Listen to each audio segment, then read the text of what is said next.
Good evening, everyone. At 6 p.m. and I declare this ordinary council meeting open. I'd like to say by saying Kaya Kardajan, Whadjuk Noongar Boodja.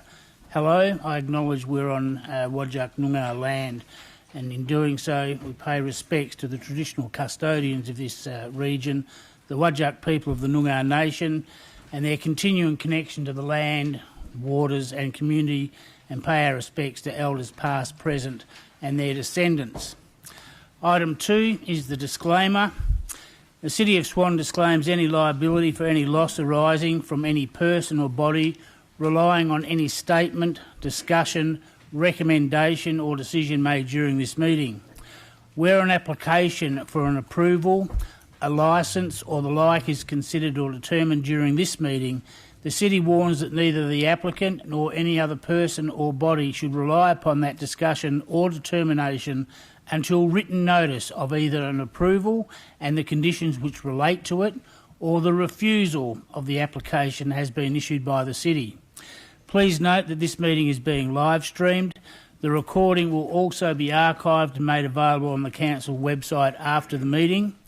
If you choose to participate in the meeting during public question time or public statement time, it is assumed you give your consent for the audio to be recorded, and I'd respectfully ask that you keep all comments respectful to the Council and other members of the community.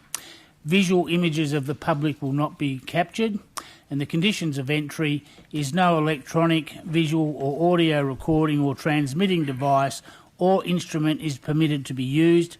A person who breaches this provision of the City of Swan Meeting Procedures Local Law 2019 will be required to immediately leave the premises.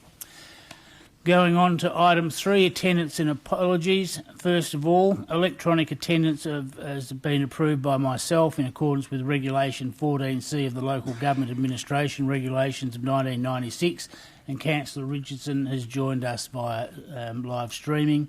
Councillor Kiley is on a leave of absence. And is there any other apologies, councillors? Thank you. Item 4, declarations of financial proximity or interest affecting impartiality. Mr CEO. Mr Mayor, I have no further from the ones that were listed in the agenda forum. Thank you. Any others to be considered? Councillor Henderson, is it? Or Councillor McCulloch? If that can be please read out. Oh, leave of absence. Thank you. Item 5, public question times, and questions and answers recorded in the minutes of the meeting may be summarised in accordance with the Local Government Administration Regulations 1996. Questions and answers marked with an asterisk have been amended either for the purpose of summarising, removing preambles or statements, or for editing purposes. Item 5.1, answers to questions which were taken on notice, there are nil. Item 5.2, questions relating to reports contained in the agenda. And 5.2.1, questions of which due notice has been given. Mr Pisano had 5 questions and I believe they've all been answered. Is there anything coming out of that, Mr Pisano? Thank you.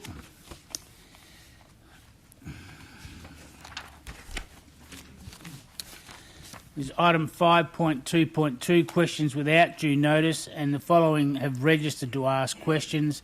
Mr Arthur Storm in relation to item C 1.4, the realignment of the freight route. Is Mr Storm here?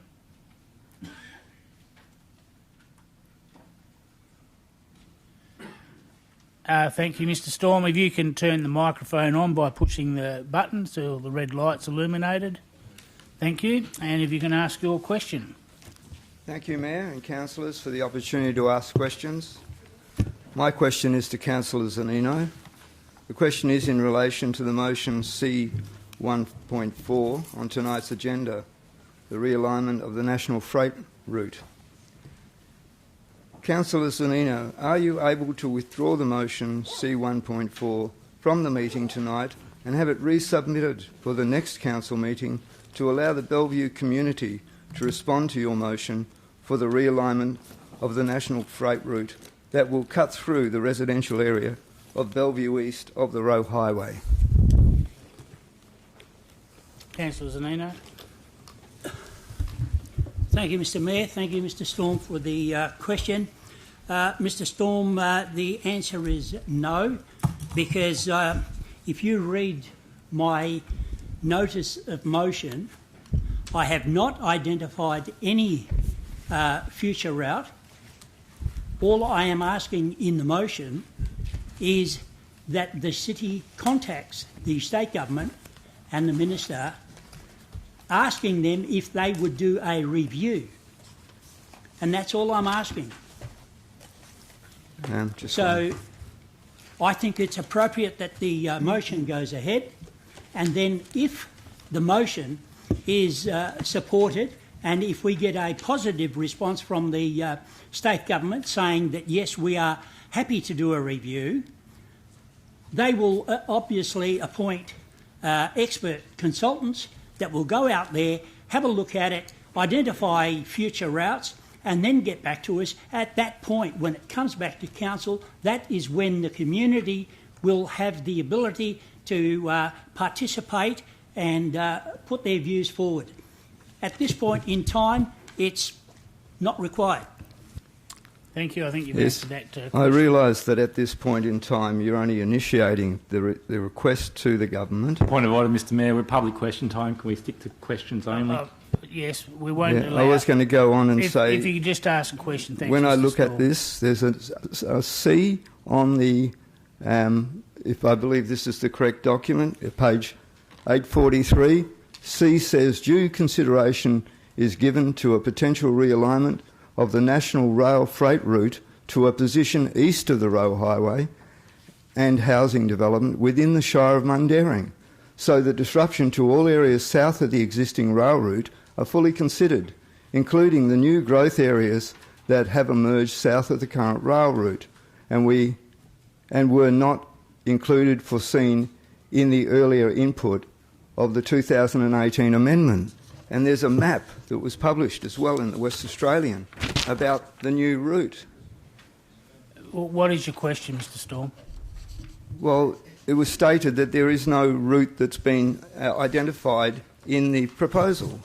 Well, I don't believe a route has been identified, and that's the reason for the motion, is to request the Minister to review the 2018 MRS amendment. And if you have another question, you can ask it, but if you haven't got any other questions, I'll ask the next person. Well, I to come don't to think it. you want... Okay. Thank you very much. Councillor Johnson. I've got a question at this point, Mr Mayor. Did the CEO not send out... Order, Mr Mayor. Sorry, this is public question time, Councillor Johnson, so it's not appropriate you ask questions at this point. I'm Thank just you. correcting an error, Mr Mayor. Did the CEO not send Point of out... order, Mr Mayor. What's your point of order, please, Councillor? We're in public question time.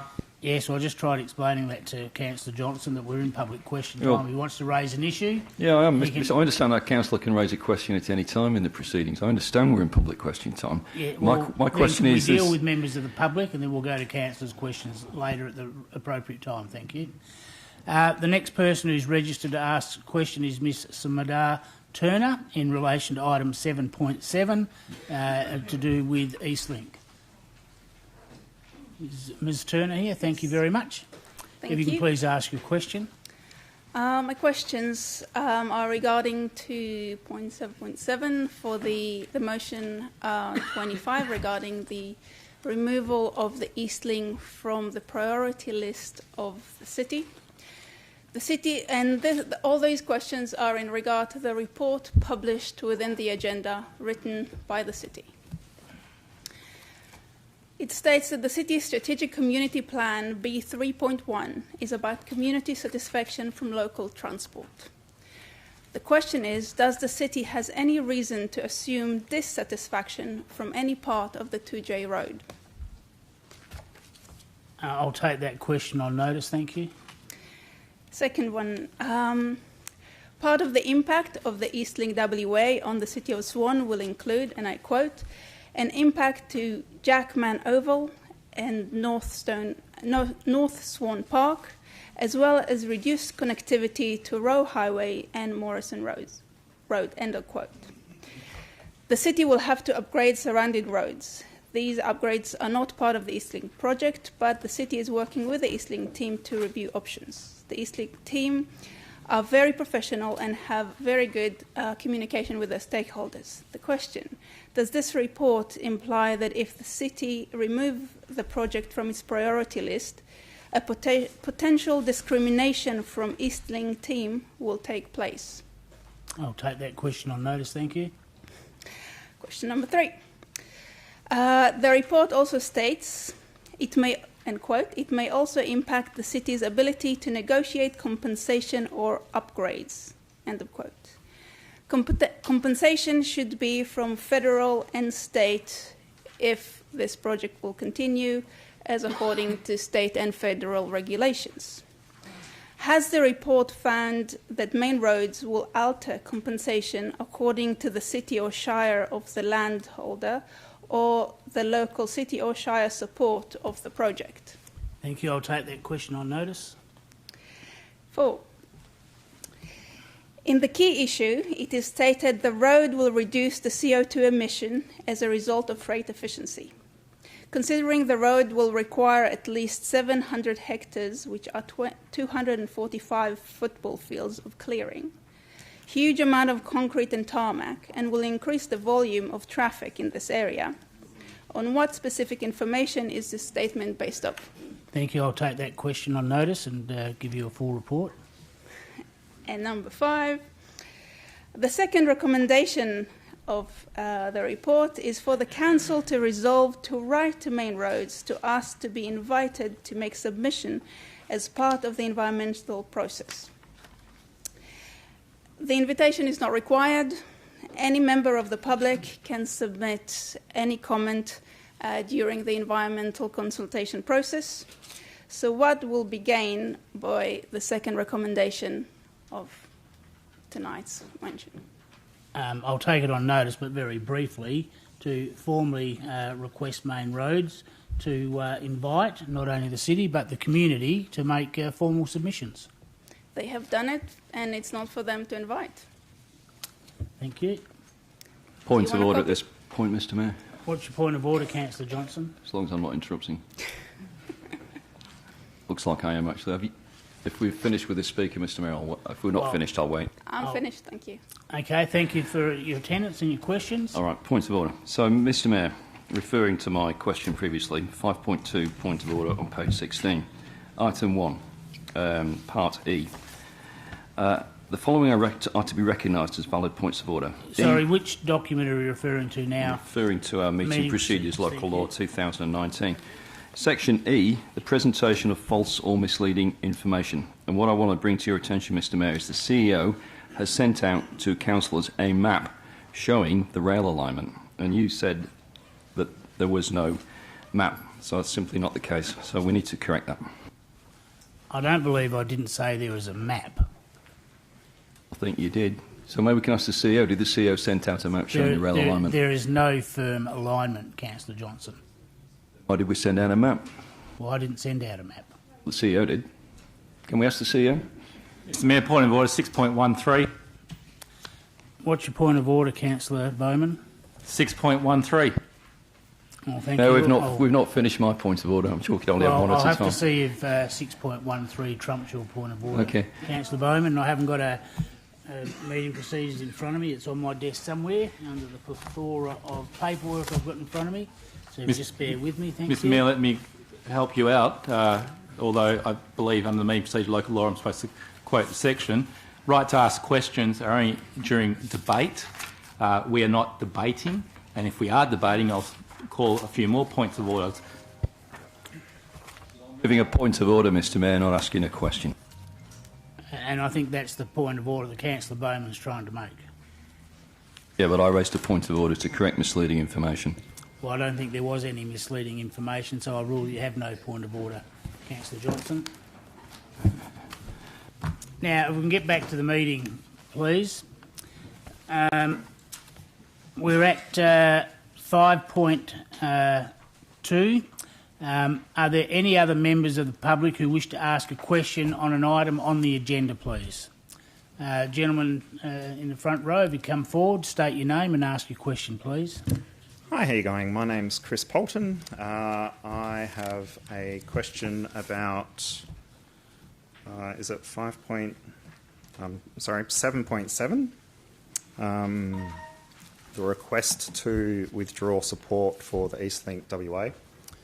I think that Smater Turner commented on some of the discrepancies in the dot points for the key issues, such as the possibility of the cities, if the city withdraws its support, that they won't have any opportunity to participate in ongoing collaboration, as well as the comments on safety reduction, CO2 emissions as well. So, getting back to my question, this project proposes to spend $3+ billion to cater for the RAV7 trucks, which, as far as I'm aware, according to Main Roads data, accounts for 0.7% of the traffic currently using Great Eastern Highway. Now, as far as I'm aware, this project provides no clear benefits for the communities. However, it proposes to devastate 5 townships by cutting them in half, as well as significant losses to the Golden Heritage Trail. If I can There's ask, significant losses Mr. to Bolton, the state. rather than enter the commentary, Well, can you ask the question, please? We've got a big agenda tonight, and I'm very conscious of the time. Thank you. So my question is, with the significant impact that this project proposes to have on the communities, how can community representatives such as yourselves morally support this project? Thank you. I'll take that on notice, but I'll briefly say that we need to look holistically at the entire project, not just in isolation, and we will do that. Excuse me. Sorry, If you would Sorry, like some Councillor data Catalano. on this project, feel free to email me. Thank you. A point of order. What's your point of order, My point of Councillor order Catalano? is we're going to debate this later on. I don't think it's the right time to give your opinion. It's just Well, I was he just- asked that question, He did, and I said and I'd we're take going it to on debate notice. that later on. I did, and I said I'd take it on notice. So and I gave that a quick... decision of council has not been made. Correct. Thank you. I didn't say it had, Councillor Catalano. Thank you. I'll ask again, are there any other members of the public who wish to ask questions on a item on the agenda? Mr Troy. Mr Mayor, my question, of course, is in relation to Part C, item C14, and Councillor Zanino's motion. Mr Mayor, can you assure me that, A, you will clearly identify that Councillor Zanino's motion is calling for a review only of the MRS Amendment 13/14 pertaining to the realignment of the National Rail Freight? Well, I think You've made that commitment tonight. and I thank you think for Councillor Zanino made it very clear in his earlier answer, Mr Troy, that it was calling for a review. That's right. Part B. The amended map version 2 dated the 30th of May 2022 has been circulated to all councillors, I understand, as a suggestion only of a possible route. Yes, what's your question? I'm just asking you to assure me that that document has been sent out. I understand it has been. I believe it has, yes. Part C. Provided the state government agrees to the suggested review, that the City of Swan will make every effort to assist with the identification of a possible route that avoids intrusion on existing or currently approved housing lots. I think that goes without saying, yes. Thank you, Mr Mayor. Thank you, Mr Troy. Are there any other members of the public who wish to ask a question on items on the agenda? Mrs Sorgiovanni. Good evening, councillors, mayor and staff.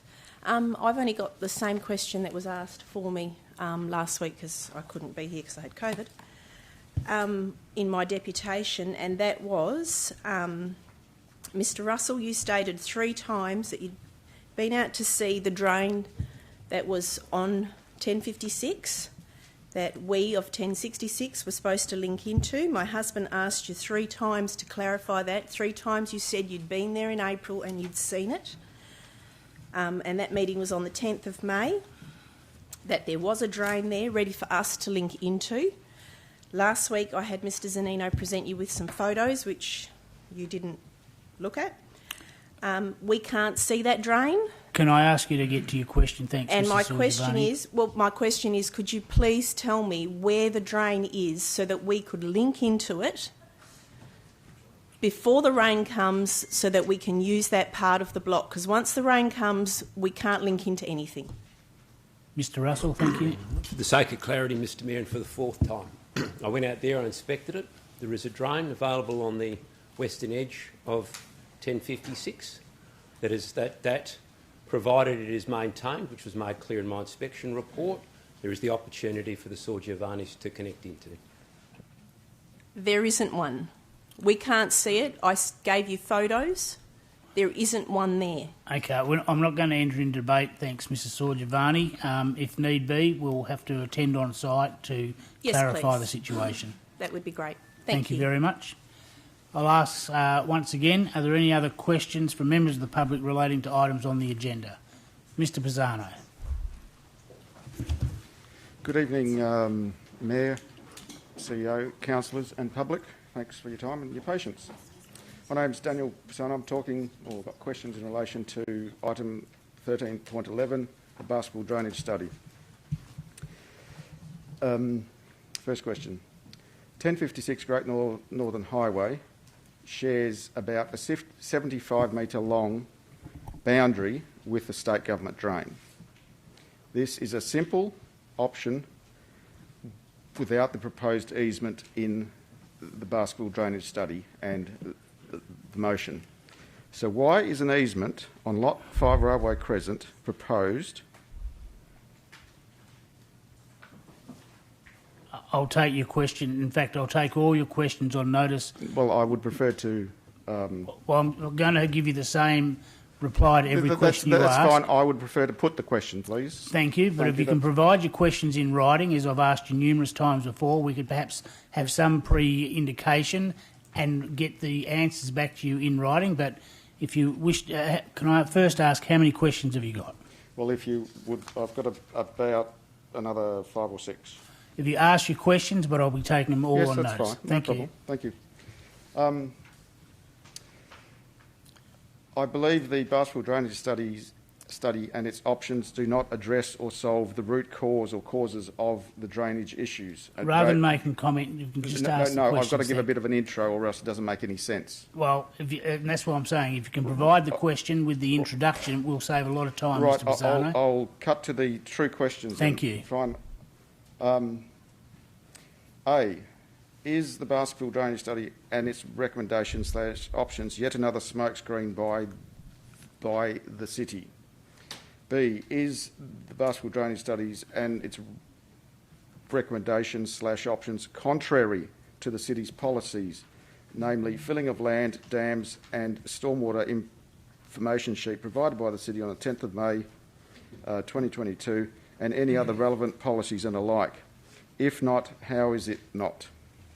C, does the BDS and item 13.11 seek to ignore and pseudo-legitimise the illegal development on 1056 Great Northern Highway and associated issues? If so, why? Right. Just cutting to the chase. Well, the proposed dogleg on Lot 5 Railway Crescent was refused, I believe, unanimously in 2017. And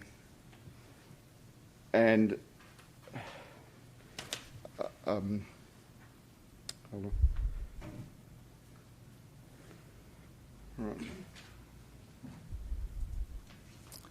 I believe you've got one more question. Well, no. Why does the BDS basketball drainage study not mention the Bruce/Arley report, and is it contrary to the recommendations and options of the BDS? Thank you. I'll take all those questions on notice. If you could provide us with it. I have a few more. Well, you said you had 5. And no, I said I had another 6. Oh, another 6 after the 5, or no, 6 after the first one. Please continue. Thank you. Thank you.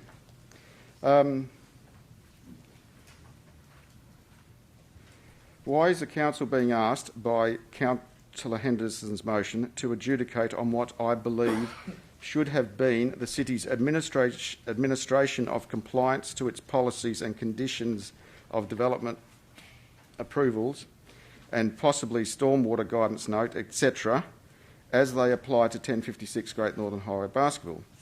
The city has been empowered and entrusted by Council to act in a timely and unbiased manner, to which it has repeatedly failed. And Why has it failed? Mr Pisano, can I just ask you to ask the question? Why has the city failed to enforce its policies and other requirements and also conditions of development approval, etc., on 1056 Great Northern Highway in a timely and unbiased manner? Thank you. Next question. Why is the city proposing to put a drain, by way of the proposed dogleg, on the highest point of Lot 5 Railway Crescent? It is preposterous. Why has the city chosen to completely ignore the impacts on me and others? And particularly as nothing has changed on Lot 5 Railway Crescent, but the city has determined by whatever means necessary to penalise me for the non-compliances of 1056 Great Northern Highway. What are the real reasons for this technically indefensible option and recommendation? Thank you. We're almost there.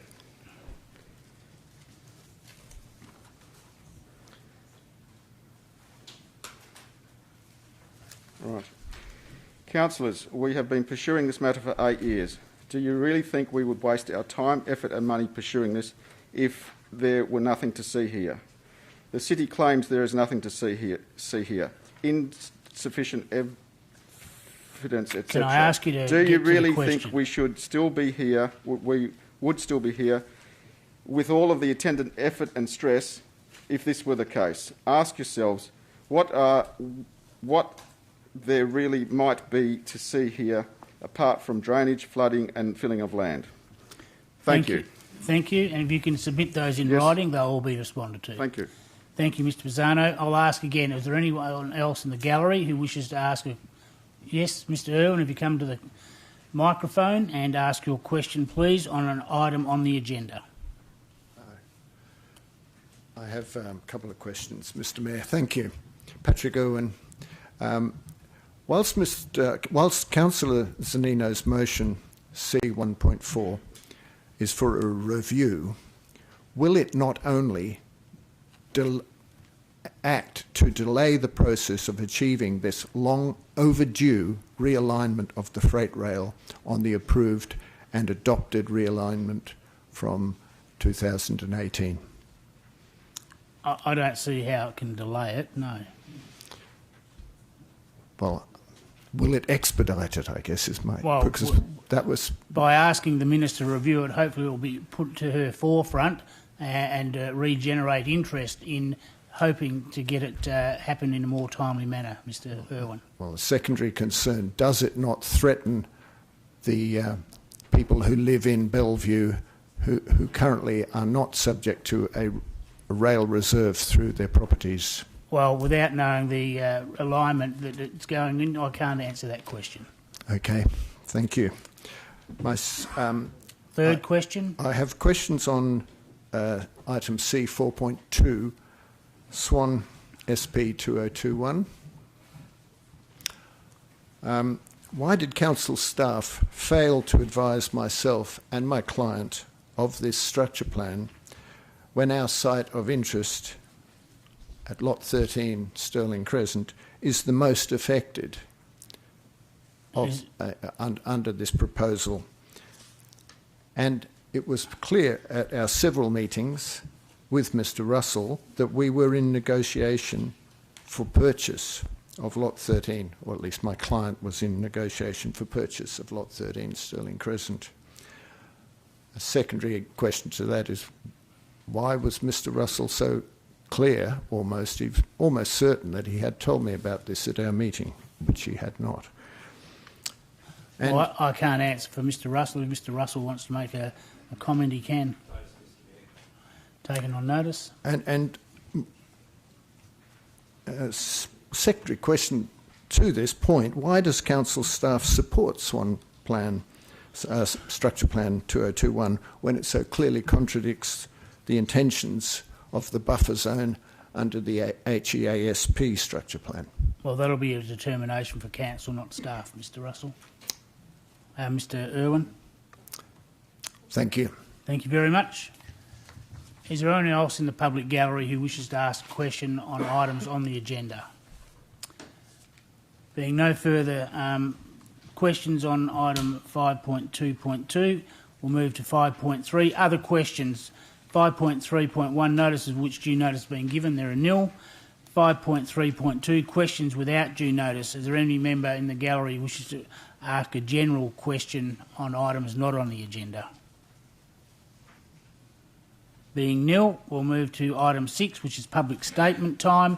And registrations for public statement time for council meetings required by 3 p.m. yesterday, the 31st of May. 5 people have registered to make a public statement. Each person will have 2 minutes, and I invite Mrs Christine Hughes in regards to council opportunities to drive issues on behalf of their communities.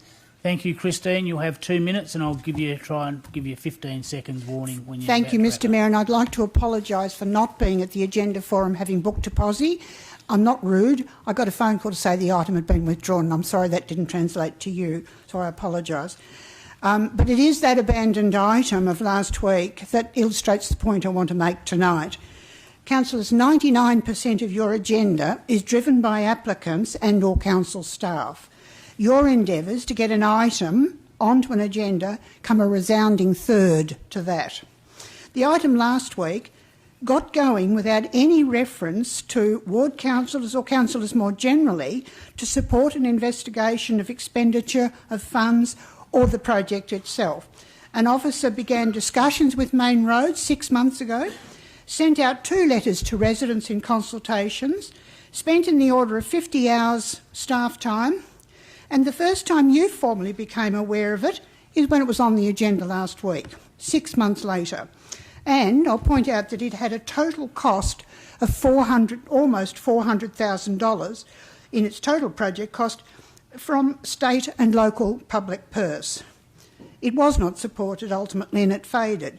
But this contrasts very sharply with items that you as a councillors want to get on the agenda in response to your community's aspirations. These have got a tentative feel, not supported by 2 pages of reports, and if you're a bit unlucky and strike a bit of mean-spirited on the night and don't get a seconder, you don't even get to make your case. I'm not suggesting it's malicious, it's structural. But councillors, I'd really beg you to put your heads together, take back the agency you have as elected members and find ways to get your communities at the table. Thank you. Thank you. The next speaker and make a public statement is Mr Arthur Storm on the realignment of national freight. Thank you, Mr Storm. You have 2 minutes once you start speaking. I've got a stopwatch, so we'll use that. Right, I've started my stopwatch. I've only got 2 minutes to speak. I'm a little bit surprised in reading the C1.4. I was unaware of the previous agenda meeting where I could have said something. A lot was said at that meeting. A plan was passed around, apparently.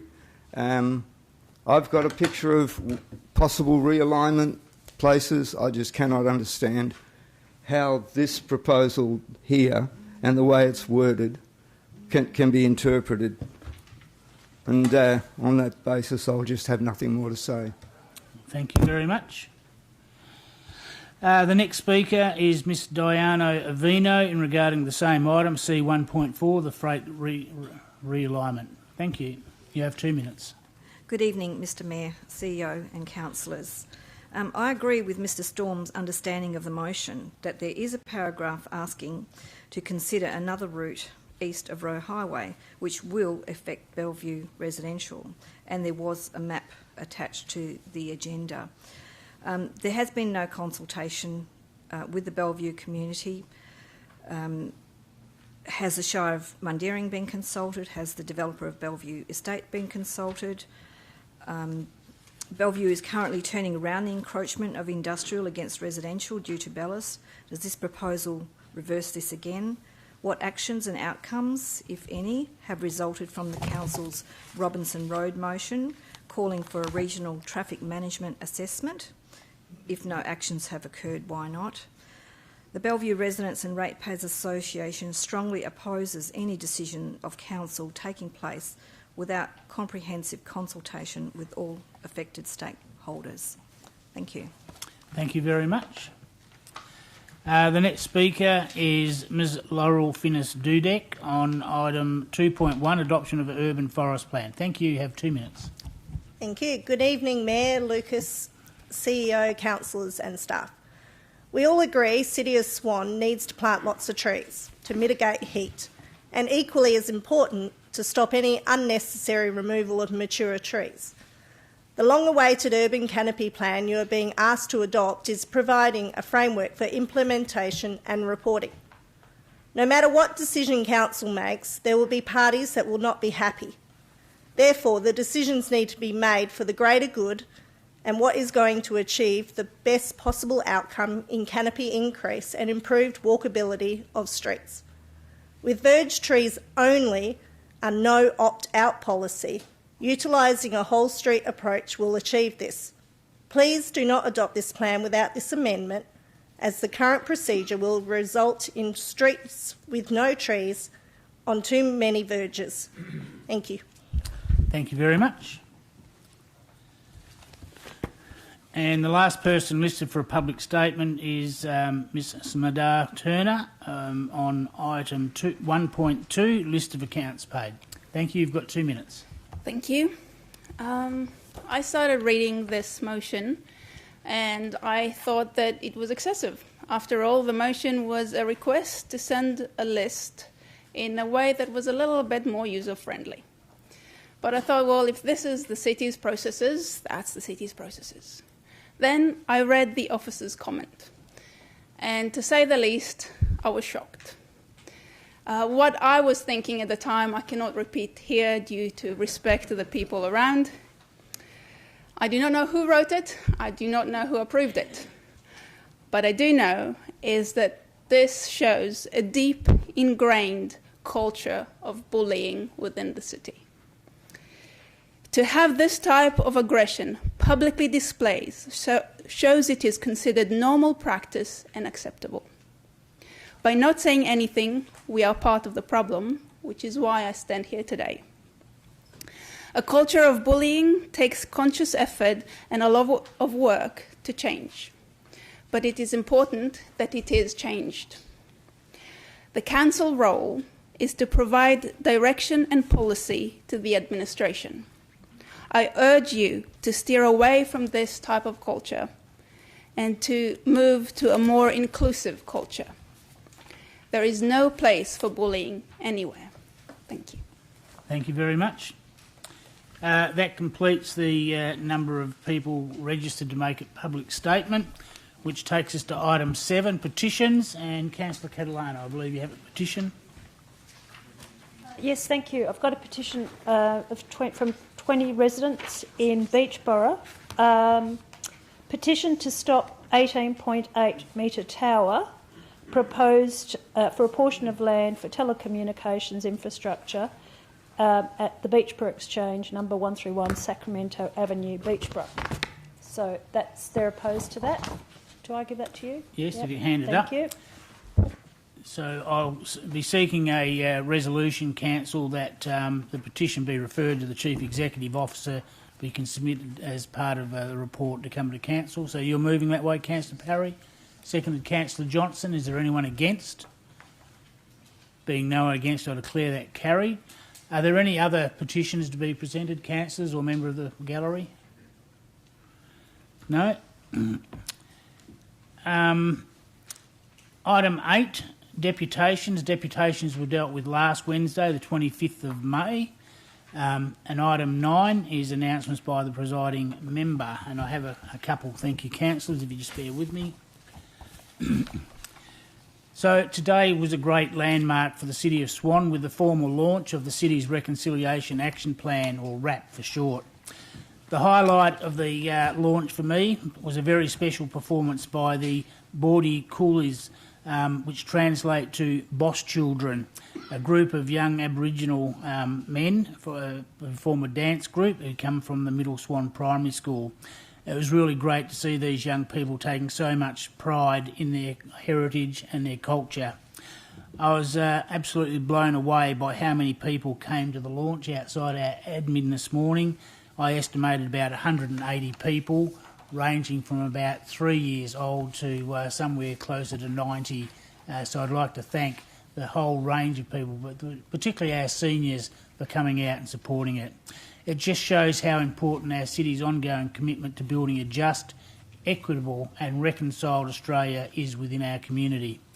Whilst today was a celebration of many years of hard work alongside our First Nations people and non-Indigenous communities, the council, the staff and now the real work begins to put into practice the 17 practical actions outlined in our RAP.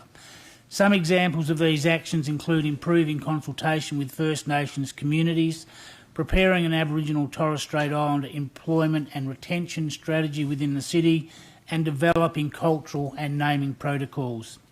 Importantly, these actions will provide tangible and substantive benefits for Aboriginal and Torres Strait Islander peoples, increasing economic equity and supporting self-nation, self-determination. So I look forward for the city working along First Nations people and the wider community to bring this plan to life, and it will continue to evolve over its time. The next item I'd like to address is notices of motions and motions generally. Councillors, over recent times I've noticed a marked increase in amendments of notices of motions which resulted in the original notice being submitted substantially being changed. The purpose of a notice of motion is to give a notice so that all councillors are aware ahead of the meeting and an appropriate officer comment can be formulated so you can be informed, well informed to make a good decision. Notices of motions are required 15 business days before the meeting at which it's to be included on the agenda, and the member must also provide a reason for the notice of motion. I hereby advise you that from this meeting forward, if a councillor makes a substantial change to their notice of motion that requires additional officer comment to address those changes and is within the 15 days of the next meeting, it will need either to be withdrawn by the councillor or deferred to the next ordinary meeting of council. May I respectfully request all councillors to work with city staff on any changes to officer recommendations to any notices of motions they wish to submit, and provide sufficient background information when doing so, so it will be equally informed well ahead of it coming to the agenda. Thank you. Lastly, if we do not complete this ordinary council meeting tonight, then a suggested date is next Tuesday, the 7th of June, and after our 8 p.m. break this evening, I'll be seeking a motion to move behind closed doors to deal with some urgent confidential items which must be dealt with tonight. So, having said that, we'll now move to item 10, which is members' question, and 10.1 answers to questions which were taken on notice. There were nil. Item 10.2, questions which due notice have been given. Councillor Johnson, you had 3 questions. They've been answered. Did anything arise out of them? No, nothing arises. Thank you, Mr Mayor. Thank you. Councillor McCulloch, have you seen the answers to your questions? Anything arising? Thank you. Item 10.3, questions which due notice has not been given. Councillor Johnson, you had some supplementary questions, and I believe they've all been taken on notice. Is that correct, Mr van der Linde? I believe we've answered. Oh, they've been answered, okay. Oh, sorry, I wasn't informed of that. So, are there any other questions from councillors? Thank you. That takes us to item 11, leave of absence. So I've got one from Councillor Parry from the 20th to the 31st of July inclusive this year. Mr CEO, you've received some more. Thank you, Mr Mayor. I have one from Councillor McCulloch, and that's from the period of the 18th of June through until the 22nd of June. Also Councillor Jones from the 7th of July through until the 27th of July. and I also have a leave of absence for Councillor Congerton, and we have 2 periods, the first one being from the 18th of June through until the 22nd of June, and the second period being from the 7th of July through until the 10th of July. Thank you. Have you got all those? Thank you, Megan. Thank you. I'm looking for a resolution to approve that leave. Thank you, councillors.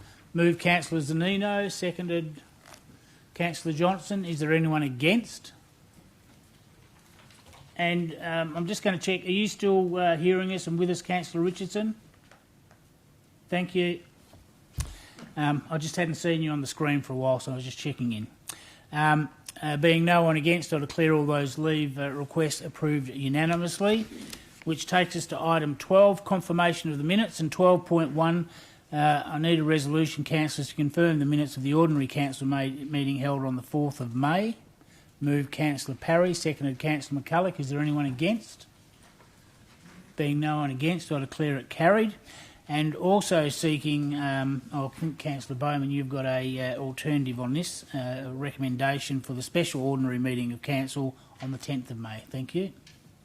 Yes, Mr Mayor, it's to resolve the minutes of the special meeting held on the 10th of May, subject to including the mover and seconder for each resolution of council made at the meeting while the meeting was closed to the public in the public minutes as per the confidential minutes, and 2, including each motion moved while the meeting was closed to the public in the public minutes as per the confidential minutes, and record the reason for changing the officer's recommendation is that all decisions taken while the public is excluded from the meeting, including motions that were put and lapsed or lost, as well as those motions that were ultimately put and carried, should be included in the public minutes. And I move so. Thank you. Do I have a seconder? Councillor Catalano. Is there anyone against? Being no one against, I declare that carried. And Councillor Parry. Thank you, Mr Mayor. If you don't mind, we'll just get up on the screen. Mr Mayor, I wish to move that in accordance with Part 11 of the Meeting Procedures Local Law 2019 to suspend 6.6 duration of speeches for the duration of the ordinary council meeting of 1st of June 2022, including any adjourned and reconvened meeting. 2. Note that where a provision of the local law has been suspended, the presiding member is to decide questions relating to the conduct of the meeting. The reasons for the motion are 1. To allow the presiding member at the discretion for the duration of the ordinary council meeting 1st of June 2022 to determine the length of speeches during debate. 2. The council needs to take reasonable steps to ensure that it completes the business on the June 2022 agenda. 3. Suspension of this clause of the Meeting Procedures Local Law 2019 will allow the presiding member the discretion to limit the length of speeches during the debate as he considers appropriate. Thank you. Move Councillor Parry. Will you second it, Councillor Bowman? I have a question. Will you question? Thank you, Councillor Prodovnik. Just for clarity, how long is it being proposed that councillors speak? There's no time limit here. No, that's my discretion, and has been for the last couple of meetings. It will be limited to 3 minutes per speaker. That's for moving a motion, the seconder and the right of reply. And the only caveat I'll put on that, if there's a motion to extend a councillor's speech, that will be decided by you, the councillors, by a majority. So I propose 3 minutes per speak for the debate, unless I'm overruled and someone wants to speak for longer and it's supported by the majority of councillors. Thank you. I've got a mover in Councillor Parry, a seconder in Councillor Bowman. Is there anyone against? You wish to debate it, Councillor? Well, then, not in the meeting. The meeting procedures don't allow us to debate it, Mr Mayor. So I'll just put it to the vote. Those in favour? I have Councillor Jones, Councillor Bowman, Councillor Prodovnik, Councillor Howlett, Councillor Congerton, myself, Councillor Parry, Councillor Knight, Councillor Zanino, Councillor Henderson and Councillor McCulloch. I believe that's 11. Councillor Richardson, 12, with 2 against, being Councillor Catalano and Councillor Johnson. I declare the motion carried. That takes us to the next item. It's on page 12 of your run sheet. Thank you, councillors. It's item 13. Any business left over from the previous meeting. It's item 13.11, the Baskerville drainage study. It's on page 16 of your agenda. Councillor Henderson. Thank you, Mayor and councillors. I move that council resolve to 1. Authorise the CEO to negotiate and establish the required easements across for the drainage channel between Hadwell Road and the Susanna Brook. 2. Proceed with the design and piping of the section of drain from Hadwell Road to the southern boundary of 62 Hadwell Road, with consideration of the use of high-density polyethylene or HDPE pipes. 3. Improve the existing drainage channel between the southern boundary of Hadwell Road to the Susanna Brook, as documented in the basketball drainage study. 4. Ensure the connection from 1066 Great Northern Highway to the drainage channel on the northern side of 1056 Great Northern Highway is in compliance with relevant planning approvals. 5. Identify funds required for the expenditure in the 2022/23 financial year through the mid-year budget review process. 6. Advise submitters accordingly. 7. Record the reason for changing the officer's recommendation is to resolve outstanding water management issues beyond normal rainwater flow that is impacting multiple properties in the area. Thank you. Do I have a seconder? Councillor Prodovnik. Is there anyone against? Do you wish to debate it? Thank you. You've got 3 minutes to start your debate. Thank you, Councillor Henderson. Thank you, councillors. Councillors, we have looked at this. We have been on site. We have had many a review with staff. The residents are calling for us to resolve it. And unfortunately, option 1 of the officer's recommendation simply does not cover the elephant in the room, and that is that we know there's more water coming off Great Northern Highway that is impacting into the drain onto Hadwell Road, and that then filters down through the properties. But it's also in part to do with the fact that the widening of Hadwell Road and recent works has also added to the water flow into the drainage system due to the widened tarmac. So we have got to look at how to resolve this. And the simple answer is that if we were to put a drain along Hadwell to Railway Crescent, if it were an open drain, it would have to be very, very deep and dangerous. You wouldn't want to drive a car into that. And it will only fix one problem, and that is the one on Hadwell Road, which is Mr. Razanino's place. So the point is that fixes just one problem. There are problems on 1066, there are problems on Lot 5, and there are problems further downstream. One of the things I looked at in regard to this is that the piping across 62 Hadwell Road is basically fundamentally required because of the operations of the vineyard. And if we were to do an open drain and make it bigger, fundamentally we would restrict the ability of the farmer to do their work. We can reduce the cost by using HDPE pipes. You have 1 minute left, thank you. Thank you, Mayor.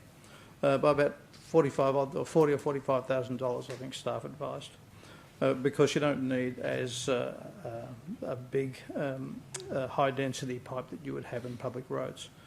So, councillors, this needs to be done. We need to fix it. We need to fix all 3 of those problems, and I believe this is one way of doing that to get to a point where everyone can get on with their life and be able to utilise their land in an effective way. Thank you. Thank you. Councillor Prodovnik is the seconder. I seconded that to listen to Councillor Henderson's debate, so I've got nothing more to add. Thank you. I've got a question at this point, Mr. Mayor. Question, Councillor Johnson. Are we approving both the design and the build of this drain? Mr. Giacomino. Yes, that's correct. I have a question.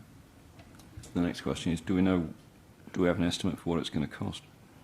I think that it was mentioned by Councillor Henderson was 255,000.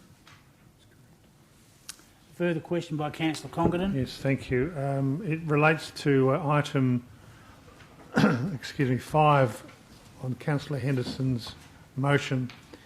If funds can't be found through the mid-year budget review, is the $255,000 being put up onto the 23-24 draft budget? Councillor Henderson. Councillor, I believe that would be a decision for council at the appropriate budget. After the budget review? Yeah, I believe so. Unless you have another answer. Yep. There's no other questions. Councillor Catalano, you've got 3 minutes for your debate. Thank you. Thank you. Actually, I asked staff how much it was going to cost, and it was $300,000. The thing is, we've heard from deputies, and they're telling us that this is not going to fix the problem. So $300,000 and it won't fix the problem. So my suggestion is that we do the Hadrill Road issue separately from the other issue, which is relating to infill and water coming out of that infill area there on 1066 Great Northern Highway. And that we separate the two issues up, just like the residents have been asking us to do for a long time, and do the job properly this time round, because $300,000 is a lot of money to throw at it and still end up with more problems down the track. Now, the thing is that the stormwater coming off Hadrill Road and Great Northern Highway is a City of Swan problem, and City of Swan should have done it properly in the first place. So now they should take that water coming off that public road and drain it in the public drain properly, like they ought to have done from the very beginning. Not discharge it across someone's property and then effectively still continue to discharge it down that drain that goes further down to Susanna Brook, which then requires scouring out again and making more drainage works. Just do the public drain along Railway Parade properly, the drain along Hadrill Road properly. If it means that it has to be piped, it has to be piped. It's done. It's done, and it's done properly. That solves the runoff from Hadrill Road and Great Northern Highway. Now then, the next issue is what are we going to do about the infill down over on 1066? I mean, we're coming along to this council and hearing from people who actually own the land that there isn't a drain, and yet we've got staff telling us that there is a drain. I mean, how can I be expected to say, yeah, let's go ahead with spending $300,000 if even a simple matter as that hasn't been cleared up? No, I mean, we can all shake our heads, but quite frankly, it needs to be cleared up. The whole issue of the infill there on 1066 needs to be properly looked at by council and sorted out once and for all. And then we'll be able to get a proper resolution, and we'll properly be able to get people to get on with their lives. This is another Band-Aid fix, but it costs ratepayers $300,000. And I just don't believe that anyone, including the 3 deputies from last week, or the ratepayers, are going to be satisfied, because we're going to end up with the same problems down the track later on. Thank you. A speaker for the motion? Any other speakers for or against the motion? Councillor Bowman. Thank you, Mr Mayor. Mr Mayor, you would have noticed I had indicated I wanted to do a proposed amendment. I'm just going to change that slightly to foreshadow that we deferred this item until the CEO can write to Main Roads to negotiate cost-sharing arrangements for the work and advise council of the outcome. So I'm foreshadowing that. A couple of things that Councillor Catalano has just said I agree with. It is 2 issues. There's the change in land level, I won't say fill, change in land level at 1056 is creating one issue, and then it's the water runoff from Main Roads and Hadrill. I know the area well, a number of councillors know the area well. It wasn't all the City of Swan issue. This started because Main Roads upgraded Great Northern Highway. They upgraded it. We've heard from staff that it's added 1% extra water runoff. I'm not an engineer, but I say rubbish with my non-engineering hat on. And, Mr Mayor, our ratepayers should not be expected to fork out the full cost of that. We need to address this. We need to fix it. But the first thing I think we need to do is go to Main Roads and say, you stuffed this up as well, at least half. Let's see the money. When we know what the money could be, and Main Roads might come back and say no. But when we know what the money is, we may then go, do we spend that little bit more knowing that Main Roads is going to fund it 50%? I'd love them to say 100%, but we know that's not going to happen. And then actually look at this. There is two issues there. I think we need to separate those two issues as well. We're not going to get a drain in this winter, so we have got a couple of months. It's not going to happen right now, so we've got this winter, and I just think, Mr Mayor, that is a better way to go now, having listened to a little bit of the debate. Thank you. Speaker for or against the motion, councillors? Councillor Howlett. Thank you. I have to agree with Councillor Catalano and Councillor Bowman. I'd like to proceed, if we can, in some way, with the foreshadow that Councillor Bowman has. I did visit the site the day after, or very close to after the date that Mr Russell said that he had visited the site, and there was a connected drain there.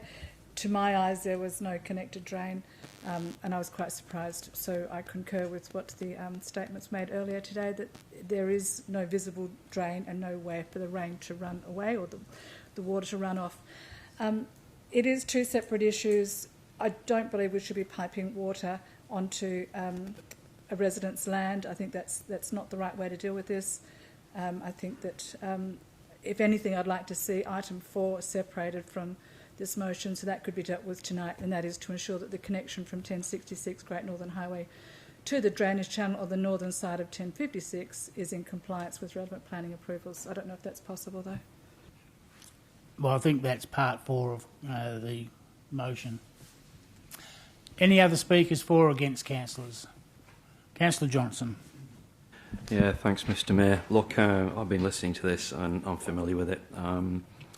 I'm sitting here and I'm thinking, $300,000 to make this problem go away. That would be fantastic. It's a lot of money, but Councillor Bowman is right in that ideally we need to get Main Roads to chip in some funding as well. It shouldn't all be the ratepayer. But my other concern with this is we're doing project management and engineering on the fly here.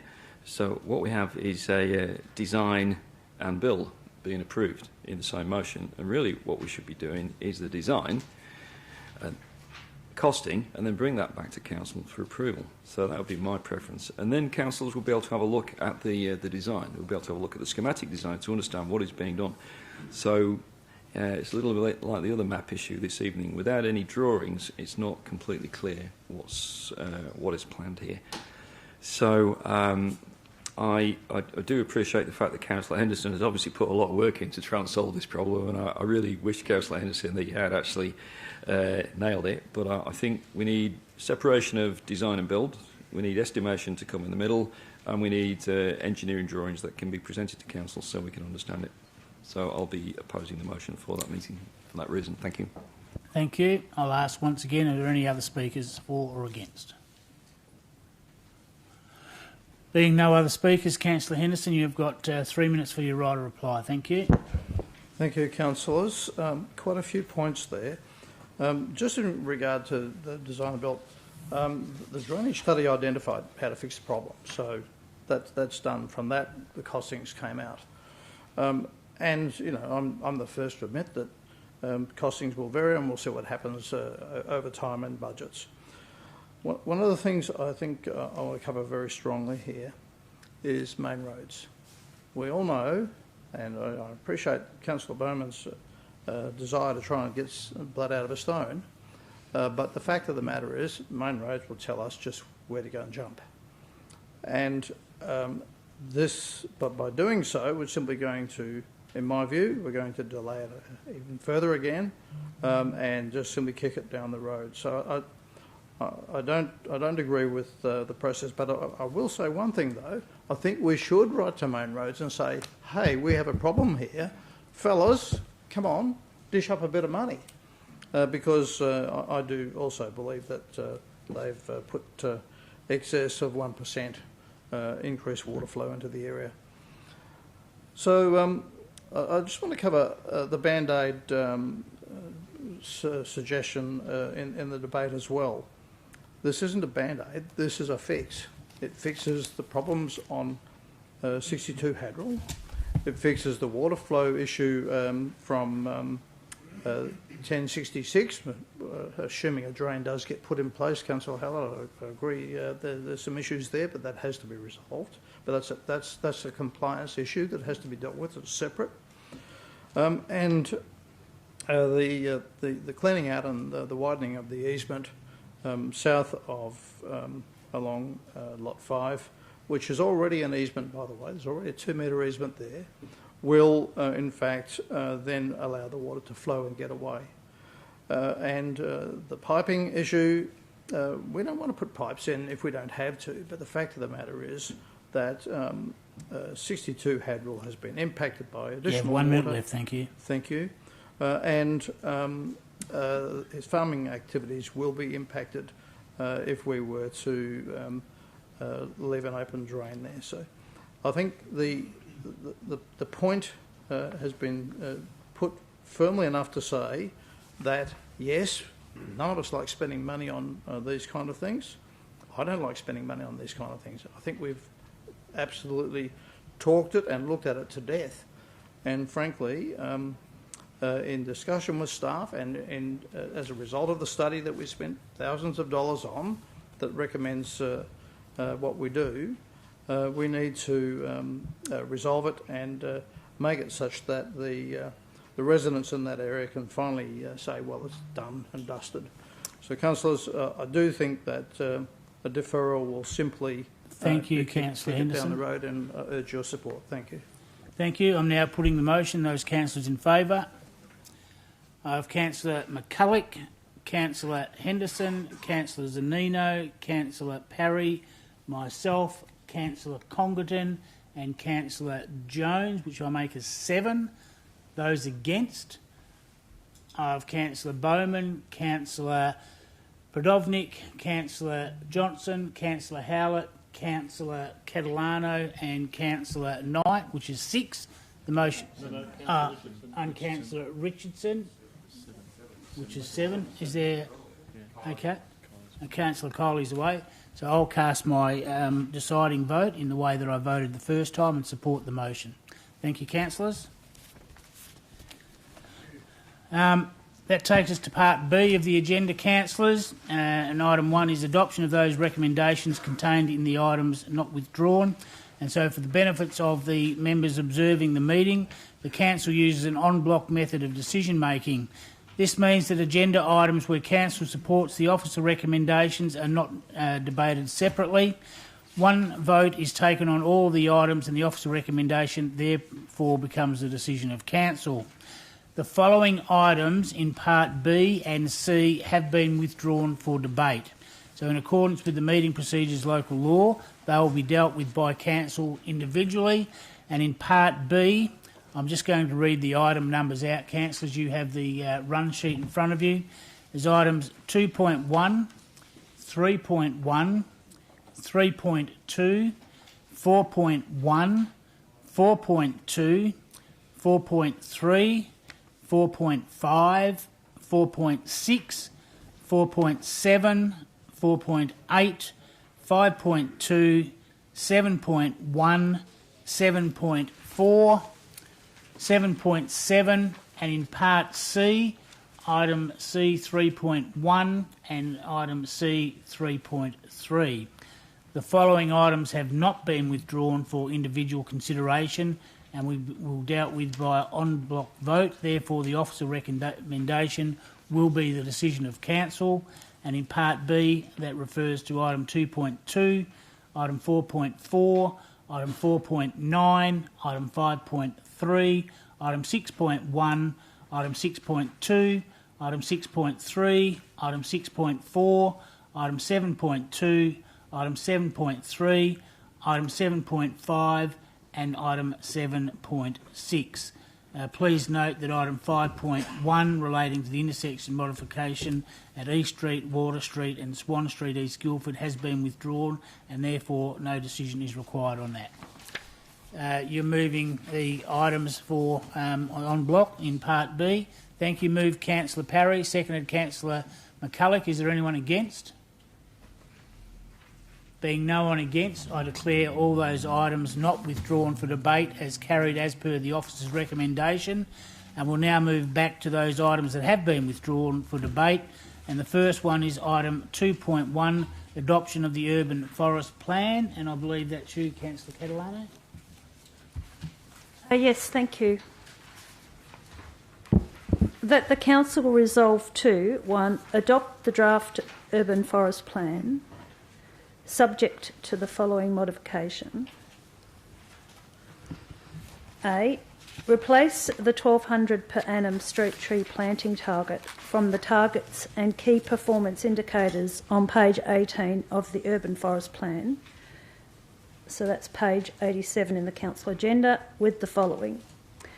Record the number of street trees and location. Can you just pop in there, and location? Planted by the city, and the number of street trees and location, please. Planted by developers and the business community per annum separately. The city to undertake further investigations to establish how many new trees would have to be planted per year across the urban area to reach an overall target of 18% tree canopy coverage by 2040.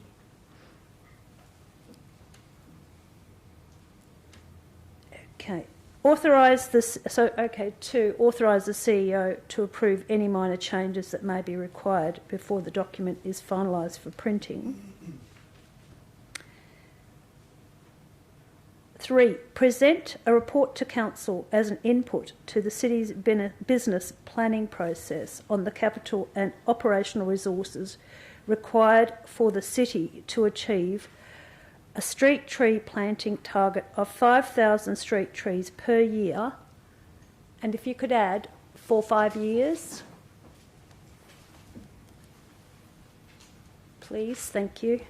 For 5 years, commencing 23-24.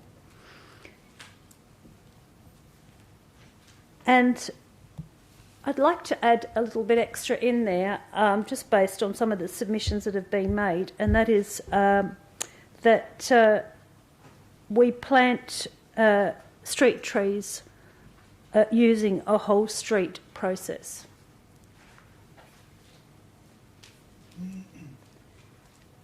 So, thank you. Advise all submitters accordingly. 5. Record the reasons for changing the officer's recommendation, as City staff have already planned and are preparing to plant 2,000 street trees in the 22nd-23rd financial year. Considering the high priority street tree planting is receiving from the community, it's necessary for the City to investigate options to improve its capacity to deliver higher volume of street tree plantings per year. 2. A firm target for street tree planting can be determined through the City's business planning process. Thank you. Do I have a seconder? Councillor Knight. Is there anyone against? Questions? Yes, I'll take questions. Thank you. First thing, just of the mover and seconder, where they've added the whole street approach, I probably think that should be in recommendation 1, not in part of the report, but that's for someone else to decide. Would they be considering, or would they consider with a no opt-out clause be included? No, I think a whole street approach is basically, it does not include the opt-out clause, and I'll explain why in my debate. Another question, Councillor Bowman? Yep. Am I right in if there's 1,200 trees at $300,000 that we don't need a report for number 3? And I can give the answer now that that'll be 1.25 million, based on the fact that 300,000 trees, 1,200 trees is 300,000, so 5,000 trees is 1.25 Excuse million. me, just a moment. That's a debate, Well, and actually that's not correct, have you and got that's a not, question? that's not what I'm proposing. Councillor Catalano. No, because he's putting... Councillor Catalano. My argument is not that. Councillor Catalano. It's my motion, and I think I should be able to put my motion. Well, we're not debating it yet. Councillor Bowman is asking a question, which he's entitled to do. So, Mr Mayor, let me be more succinct with my question. Will it cost $1.25 million for 5,000 trees based on the fact that 1,200 trees cost $300,000? And as such, if that is correct, does a report provide anything added? Mr Jacowina, have you got any comment on the cost? Thank you. The costing will depend on the method that's installed, but Councillor Bowman's correct. If you look at the past cost, it would be probably in that vicinity. However, there are many ways that could be investigated to try and bring that cost down. Thank you. And that depend on the size of the tree, the type of tree, whether there's any mulch provided or supporting timbers? Yes, correct. And it's also the location. If you target street verges which are quite open compared to street verges that have existing brick paving, then those challenges would obviously affect the cost as well. Thank you. You have another question, Councillor Bowman? Mr Mayor, my final question of staff. What would be the resource implications of those dot points in 1A, which was recording the number of trees planted by location and businesses separately, and also to do the computer modelling? Is that one for you, Mr Jacowina, or Mr van der Linde? I don't think I could answer it, Mr Mayor. The comment from the CEO is that the question may not be able to be answered here tonight. Mr. Mayor, just in terms, that is correct. On the second part, in terms of what the investigation will cost, we won't be able to get an indication there.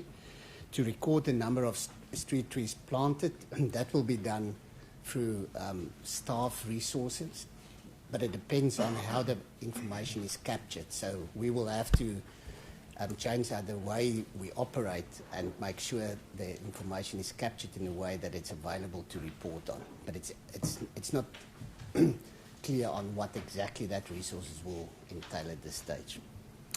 Thank you. Any other questions? Councillor Henderson first. Thank you. Mayor, just one clarification on the whole of street approach. Does that include streets with overhead power lines? Councillor Catalano.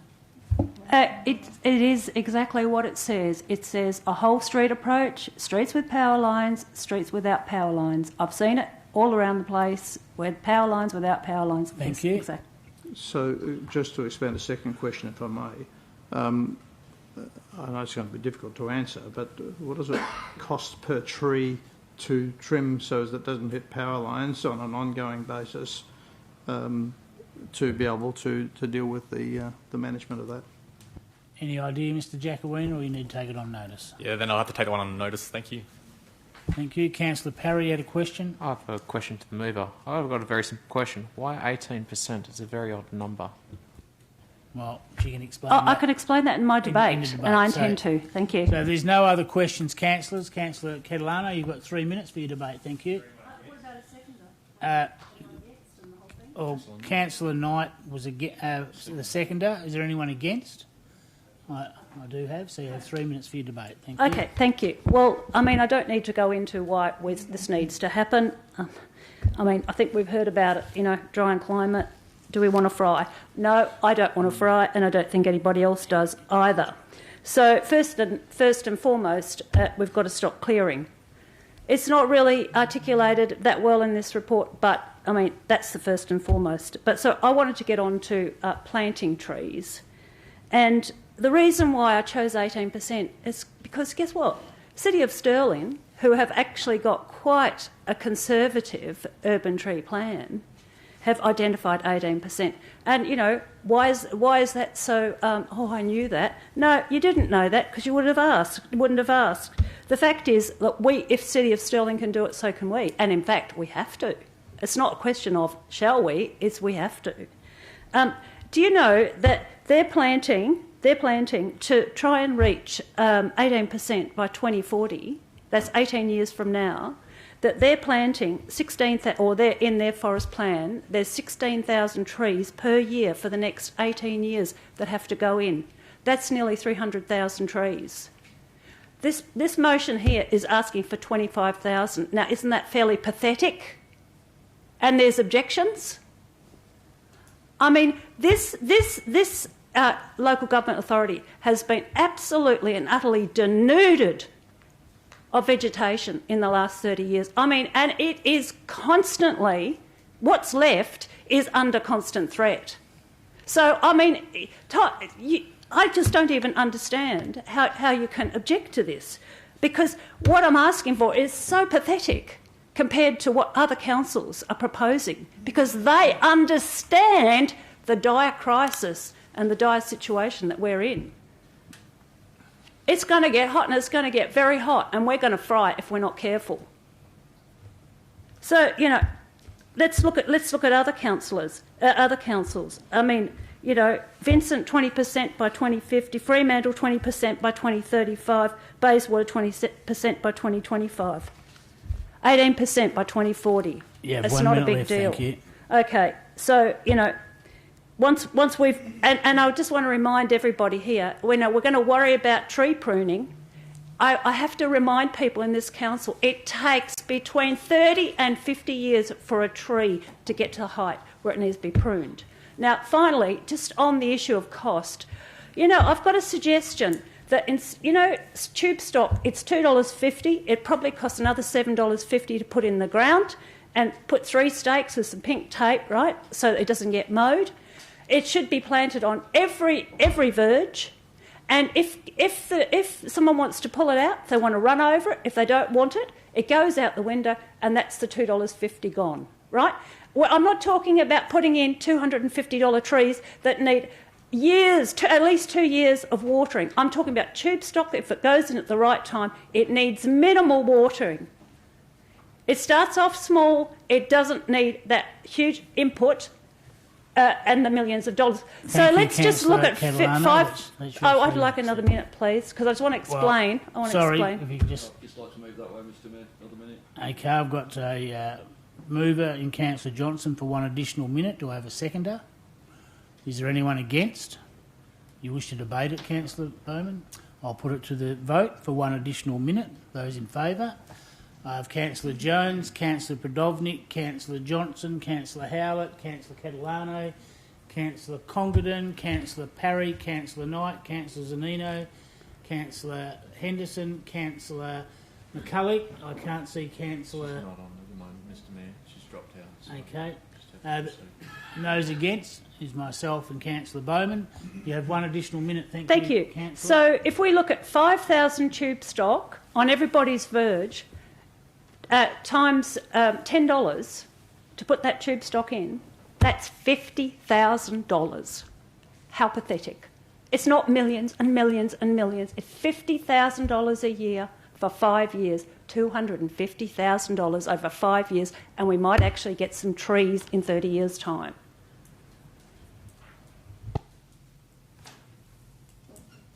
Thank you. Councillor Knight is the seconder. Thank you, Mayor. The City of Swan used to have a plan, the 2020-20. It called for 20% tree canopy by the year 2020. And as far as I'm aware, really nothing happened about that. I was going to propose that the target go to 21% by 2040, because 18% we're just going to go backwards, aren't we? But I think it's a moot point, really, because we're just not going to be planting enough trees anyway to get even anywhere near 18%. We've had some expensive failures in the tree planting program. The Bellevue Street tree planting, that was an opt-in, and I think the staff will agree it was just it was a debacle. Letters were sent out, and some people just didn't respond. So it just resulted in no trees. Just really a patchy approach, really ad hoc. And we can't afford to make these kind of mistakes. We have to show leadership. The streets, they belong to the council, so we have to have a whole street approach. Now, what Councillor Catalano is saying is dead right with the seedlings. That makes a lot of sense for us to put these in, and the people that trash them, well, it's no great loss then. I mean, it's not hundreds of dollars that we're wasting. You can also get good seed guards, which are the corflute, which is they're 600 mil high, so they're quite a decent size. They're firm. You just bang them in with one stake, and it's very visible. It should deter people from driving over them, and that's the kind of protection I think that we should be looking at.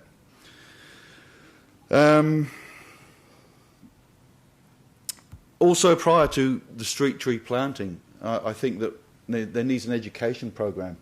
We need to send out flyers to people advising. 1 minute left, thank you. Thank you. Advising the benefits of planting trees.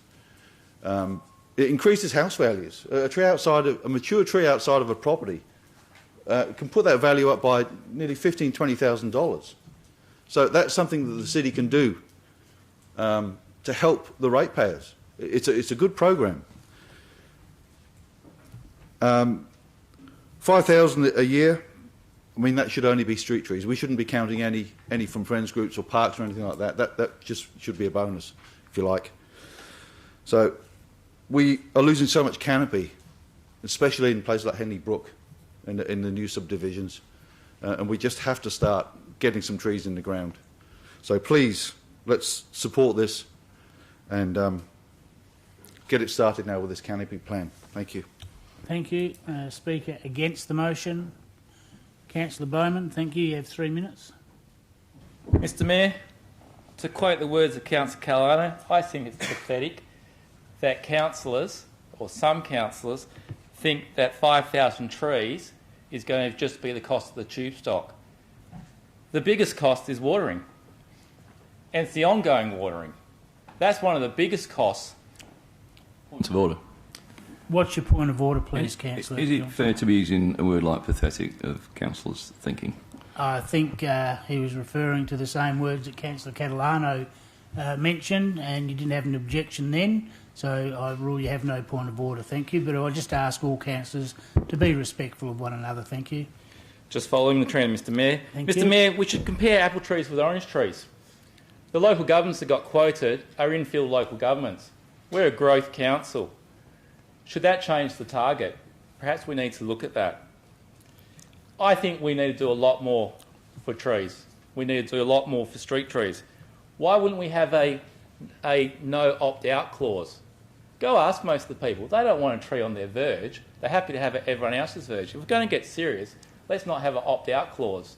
But there are things we need to consider as well, and I'm probably going to steal the thunder from Councillor Henderson.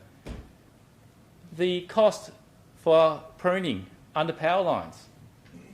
Again, we need to look smart at where we're going to do it first. Yes, I'm very well aware of what City of Stirling does. Any little bit of space, any bit of dirt, they plant a tree.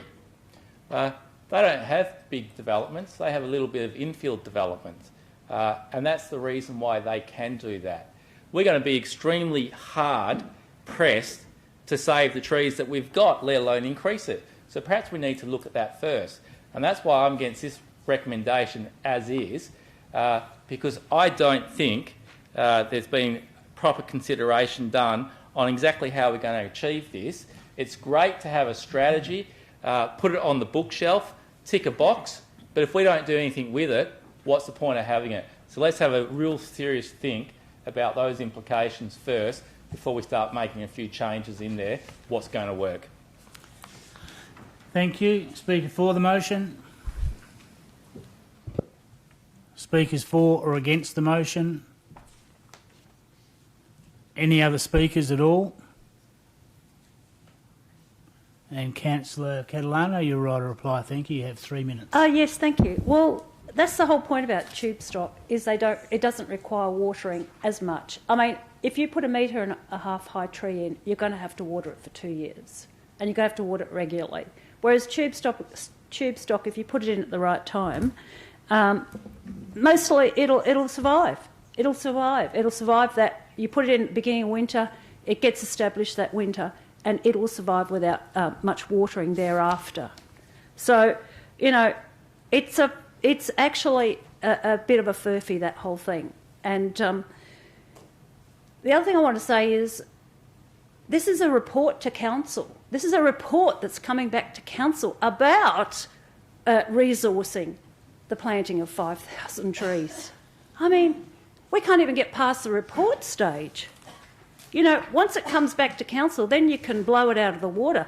But let's just give ourselves some targets that, you know, are meaningful, or at least a little bit meaningful.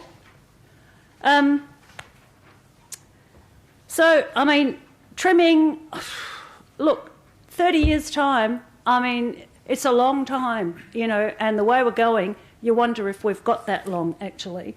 11% is what our tree cover is across this local government authority at the moment, and it looks like, you know, unless we're going to actually get this report back from council about planting 5,000 trees, at least, in the next 5 years, so that we get in the kind of swing of planting trees, as opposed to continuing with resisting the planting of trees.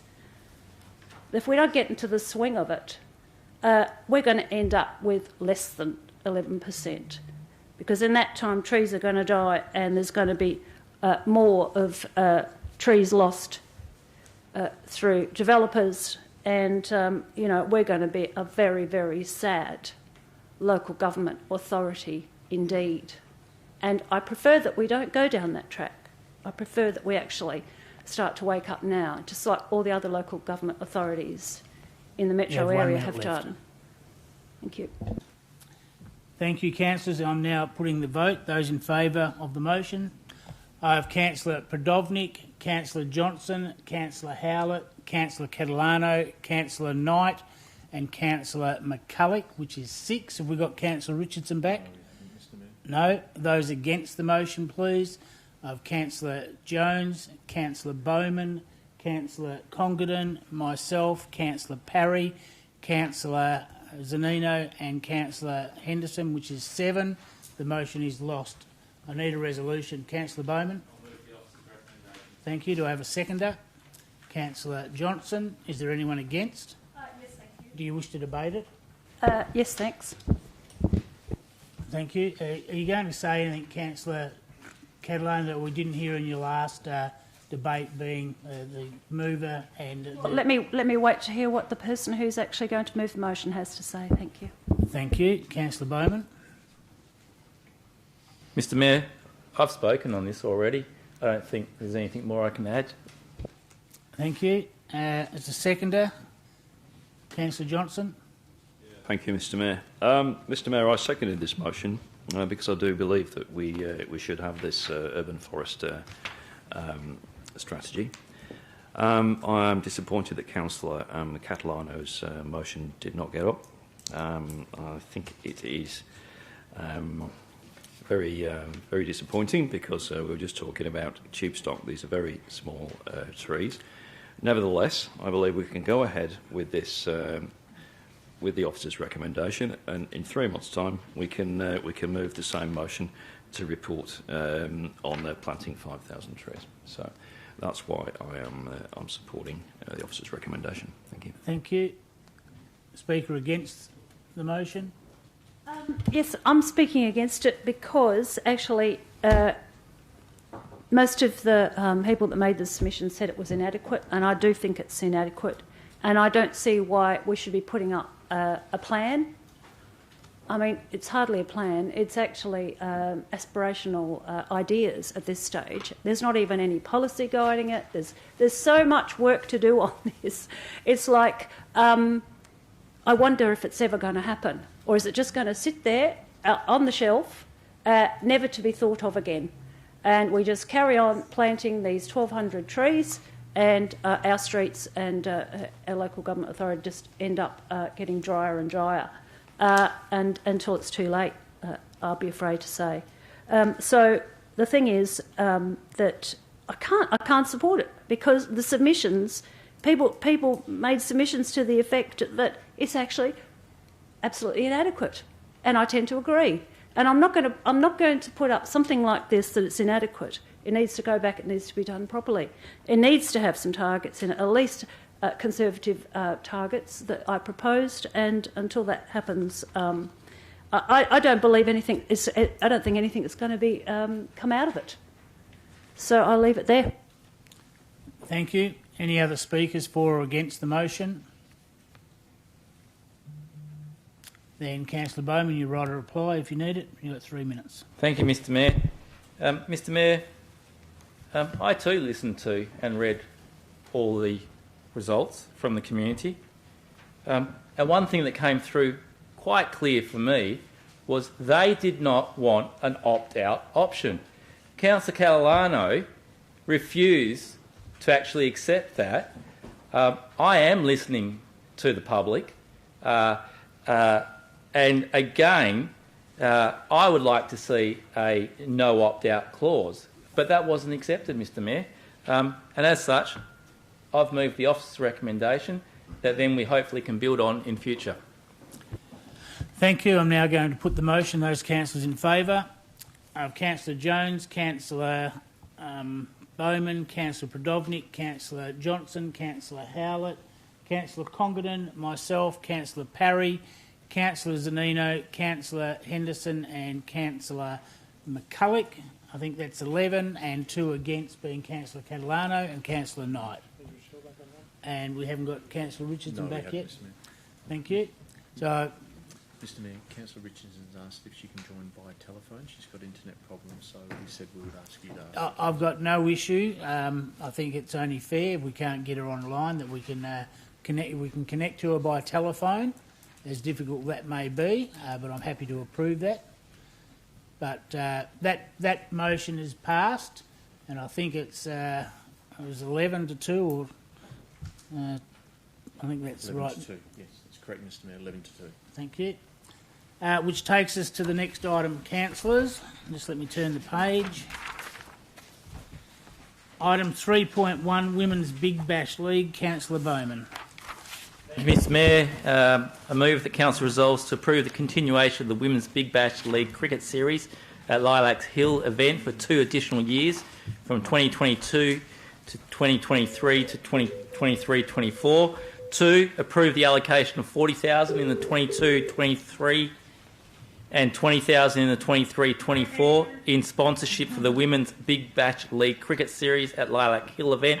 3, record the reason for changing the officer recommendation is the City of Swan should start adopting an approach of seed funding for events so their event organisers reduce their reliance on the city and diversify their revenue sources or streams. Thank you. Do I have a seconder? Councillor Prodovnik. Is there anyone against? There is. You wish to debate it? Yes, I do. Thank you. You have 3 minutes for your debate. Thank you, Councillor Bowman. Thank you, Mr Mayor. Mr Mayor, councillors, this shouldn't be about do we support the Women's Big Bash League or not. It should be about whether we want to donate $60,000 of ratepayers' funds to this event, and whether it's a great event or not is totally irrelevant. It's about whether the City of Swan should be always having to fund the same event. It's whether the City of Swan should be moving towards a seed funding approach. It is whether organisers of events should be reducing their reliance on the city and instead from year one looking at diversifying their revenue streams. Councillors, Mr Mayor, are we doing the right thing by our community and our ratepayers if we continue to provide funding to event organisers that then come to rely on this funding, perhaps as it is an easier option? After all, it does take a bit of work applying for grants for seeking sponsorship from others. Councillors, are we doing the right thing by our community and our ratepayer if we continue to provide funds to the same event and event organisers, therefore potentially preventing new and even more exciting events being developed by others that are even more successful? I'm of the view that we need to change our approach. We need to adopt a seed funding approach whereby the reliance on the City of Swan funding is reduced. And as such, I'm moving we continue with our involvement in the WBBL cricket series at Lilac Hill for the next 2 years, however, on a reduced funding model of $40,000 next year and $20,000 for the following. Thank you. Before I get the seconder to speak, Councillor Catalano, you got a question? What do you mean by seed funding? I don't understand what you mean by it. What does it actually do? How do you do it? What is it? Thank you, Councillor Bowman. If you can explain your interpretation of seed funding. It definitely can, Mr Mayor. It's like planting a tree. You put the tree in, it starts growing and gets bigger and bigger. And that's what happens with seed funding. You put the investment in, you ask the community group to start growing and start being more able to fund themselves. So, Mr Mayor, seed funding is when you give quite a bit and then you start going down, down and down, so the community group can actually be more reliant themselves. Self-sufficiency, thank you. Question. How do you know it's going to work? Mr Mayor, how do I know if I'm going to wake up tomorrow? I don't. Mr Mayor, when we don't reduce the funding, those groups will not look for other options.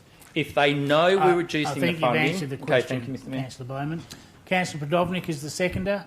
I just wanted to listen to the debate, so I won't say anything. Well, I'll just remind all councillors that you should not be seconding motions for the sake of debate. I actually would like to hear the debate to make up my mind, please. That's what I'm saying, is that I can't quote exactly, but councillors should not be seconding motions just to hear the debate. That's called for the sake of debate, and we shouldn't be doing it. Speaker against the motion. Councillor Congdon, thank you. You have 3 minutes. Thank you, Mr Mayor. Seed funding. It's an interesting subject. Generally, seed funding emanates from the creation of an idea, a running of an event, and then seeing whether it's possible for other promoters to come into play, other sponsors, other forms of government to contribute to the ongoing events. In today's environment, sadly, that's coming to a stop by nearly all. Have a look at lotteries, where their funding goes. It's diminished quite a lot. In terms of sponsorship, that's also an issue for a lot of organisations. If you think about this as a City of Swan community event, and then you look at the distribution of the value of $60,000 across the 65,000 leased properties or 120,000 population, it delivers actually quite a good outcome for the city. And it delivers an outcome in lots of ways. It promotes the valley, number one. This is broadcast on Fox, so it's not on an FM station that has got a very low audience level. There is also the contribution by the WACA to this program as well. So if you want to talk about seed funding, I guess that's where you might be. What's suggested in this motion is to cut the 22-23 by a third and then cut the 20-23-24 by 2/3. I think if you went down that road, you may as well say, well, we'll just do 22-23 and then cancel any form of subsidy for 23-24, and the event will die. A lot of events, community events by lots of local governments, play a big picture for their community. And I think we're going to see in 3.2 coming up a very similar thing. So I would like to see the support of this go through to 2022-23 and for 23-24 in the amount suggested in the officer's recommendation. But I think it requires a strong conversation with this organisation as to the longevity of this particular event and where it's going to move in the future. You have 1 minute left, thank you. That's all I have to say, Mr Mayor. Thank you. Councillor Parry, you've got a question you're wanting to debate? Yes, I do. Can I ask the CEO if this is correct? Did the WA Cricket Association receive $2.1 million for the Lilac Hill upgrade in 2019, which is because of the fact that women's cricket participation in West Australia grew by 202% in 3 years? I'm not sure of the answer to that, Mr Mayor. Just asking the question, that's all. Thank you. A speaker for the motion. Councillor Howlett. Thank you. When you read through this, 83% of the people that attended the Women's Big Bash Day, they went to watch the cricket, and 70% of them are over 35 years of age. So if we removed the children's entertainment aspect, the free family entertainment and just concentrated on it actually being a cricket game, then it would bring it down to about $40,000. And I think that's a fair thing to do. I think that the city puts on quite wonderful free family fun days at the Avon Descent, where we always put a big do on there. And so I believe that if the focus of the event is cricket, then let that be the focus. Reduce the spend, take away the free family entertainment, let the kids watch cricket instead of going down slides or whatever they do, and encourage the Big Bash League to perhaps attract some funding from Fox itself. I'm sure they have, during their broadcasting transmission, get a lot of sponsorship and commercials. So I am in support of this motion. Thank you. Thank you. A speaker against the motion. Councillor McCulloch first. Thank you. Thank you, Mr Mayor. Councillors, events take time and effort to continue and to fund. We spoke about seed funding. Events don't just fund themselves, and myself, as an event organiser who runs some of the biggest events in the City of Swan, knows exactly how hard that is, and this is from a volunteer group perspective. Costs involved. It's really important to note that lots of local governments invest in events of this nature. It's part of that ownership that committing to organisations and community groups in the area to look at events for our community, for our ratepayers. Our ratepayers attending a lot of these events feel they're getting a really good bang for their buck when they have an event that includes free activities. And yes, I note that the entertainment costs are a proportion of that, but I have spoken to and touched base with people who have attended that Big Bash League, who've spoken about their young girls attending these events, having a few rides, noticing and taking a great interest in these great professional female athletes and being quite inspired by that. So again, you can't always put a price on this. Councillors, we need to look at investing in those community events, partnering and working through some of these aspects. Our Stoked Festival was run to great success, a beautifully creative event, and it didn't continue. And there were funds there that were put into a grants pool for other community events. That funding pool wasn't greatly utilised at that stage. So we do need to keep looking at where we invest these community events, and we talk about these things that attract local people and become a destination event as well. It's something that we need to keep in mind. Councillors, we can revisit this on an annual basis. We can revisit each year. New events may arise and we might have a dimension shift or a perspective change. But at this stage I can see that this is of great value. It provides great benefit to our ratepayers, a great day out, and it's something that we need to consider, we need to support, and I would like to see that we're not cutting back on community events, that we are promoting them, we are partnering for the benefit of our ratepayers. So I encourage you to think a little further ahead, and if this motion fails, I will foreshadow the officer's recommendation. Thank you. Speaker for the motion. Councillor Johnson. Thank you, Mr Mayor. I'll just do something novel, Mr Mayor. I'll begin with a point of order. So 5.2, Section 1E, the presentation of misleading information. That's on page 16. I referred to your comment when Councillor Prodovnik decided that she didn't want to speak to her motion, and said that she seconded the motion just so that she could hear it. In section 6.1, introducing a motion or amendment, at part D, it says the motion must be seconded. There's no obligation on the seconder to come up with a reason or to speak to it at all. So I think it's wrong to be saying you're not allowed to do that, Councillor. Councillor Prodovnik or any councillor, if they want to second a motion so that we can hear the debate, that's an appropriate thing to do. And councillors have done that before in the past. So that's my point of order. We don't need to rule on it because we've gone past that.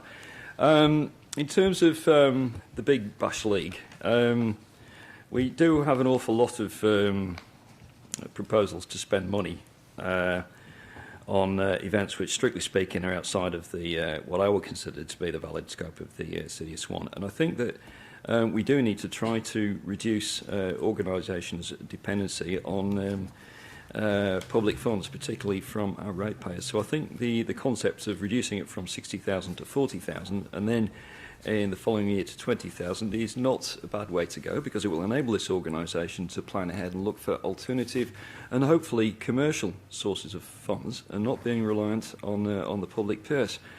So for that reason, I'm supporting the motion. I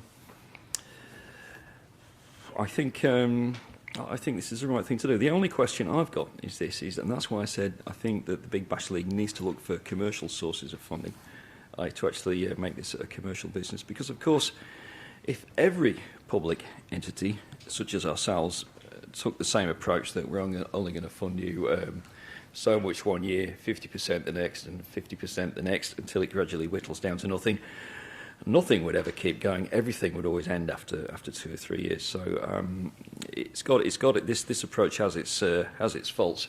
But I think we do need to send a message. If Women's League Cricket Series is commercially viable, then the sooner it got going on a commercial basis, the better. So that's why I support this motion. Thank you. Thank you. Speaker for the motion. Any other speakers for or against? Councillor Henderson. Against, Mr Mayor. Briefly, councillors, the WACA put $120,000 into this. And we have agreed to promote women's cricket and women's engagement in sport. I actually believe we have an obligation, really, to carry that through, having started it. That's the first point. But I think the other point is, I've been to a whole lot of these games just to see how it goes.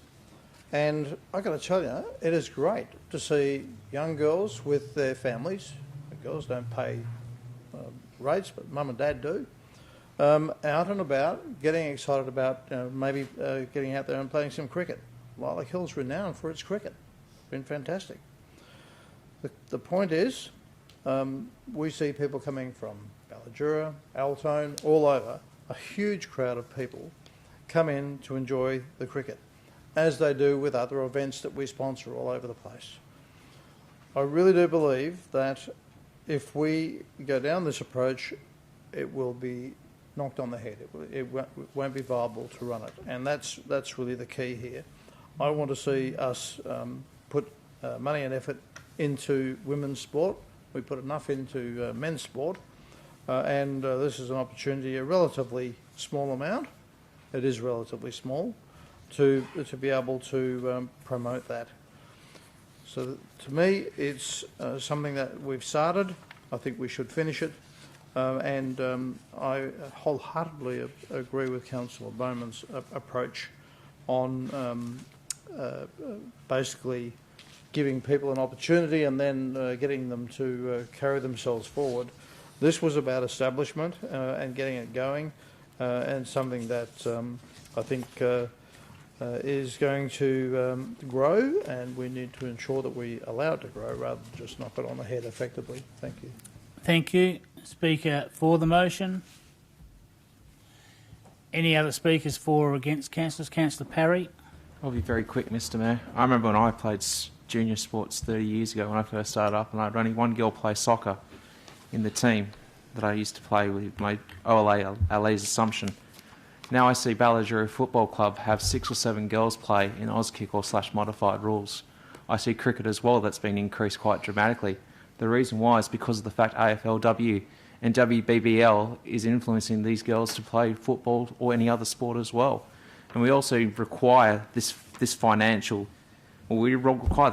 to assist them to continue because of the fact that it's increased by 202% over the past 3 years as well. That's quite a substantial increase and the fastest growing. We're also the fastest growing council in Western Australia as well. We should continue to provide these facilities to girls that should have idols to follow as well, like all men, like I used to have, like my father used to have an AFL or waffle for my old man, of course. I think these girls should have idols to look up to. And Elise Perry, Taylor Harris, all those girls are idols to these young girls, like the ones. I see my Balladura girls, when I coach them, I see a 6-year-old wear a Freo jersey, and Aaron will appreciate this, with the pink stripe across it, which is the girls' top. I think that's fantastic. I think it's great that girls have role models and sporting teams that they have as well. And this is what the WBBL brings to us as well. I think it's proud that we should be proud as councillors in the City of Swan to have this event here. That's why we should support it. Thank you. Speaker against the motion. Any other speakers for or against? Councillor Zanino. Thank you, Mr Mayor. Councillors, I stand to speak against the proposed motion. Personally, I think that the City of Swan is like a big corporate company. If you have a look at nationwide, a lot of companies spend millions of dollars trying to promote themselves and market themselves to the greater community. Now, the City of Swan promotes and funds a lot of events and throughout the City of Swan. A lot of those events are not covered by any media coverage. It's just basically community events, and I suppose that's our job. And we don't really get a lot of PR coverage. This event is covered by a national TV network. And I dare say that if the City of Swan was to try and put a marketing and PR exercise through a national TV network, it would cost much more than $60,000. And I think that we should be supporting this because it is showcasing the City of Swan, it's showcasing the Swan Valley, and I think that it's very good value. And therefore, I think that we should be supporting this event.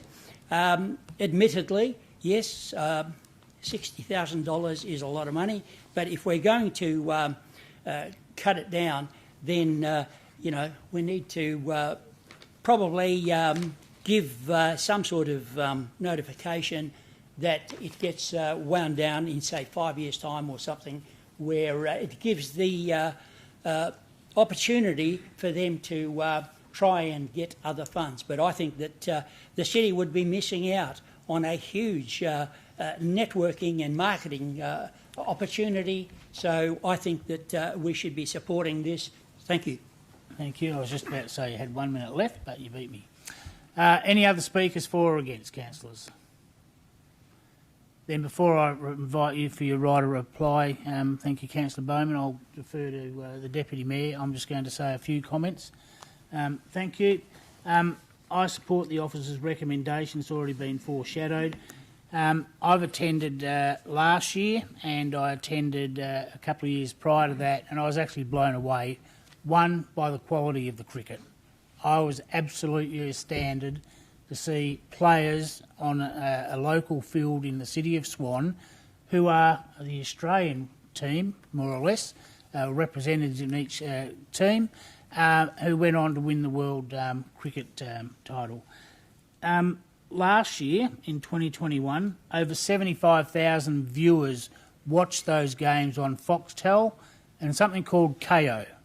Apparently it's a dedicated sports channel, because I did a 3-minute interview as the Mayor on the City of Swan at that event, and a young girl came up to me telling me that she'd been there for a couple of years before, and I think it was 2019, and as a result of seeing that, she is now in the WA State cricket team heading off to, well, they were going to go off to Adelaide, but COVID had cancelled it.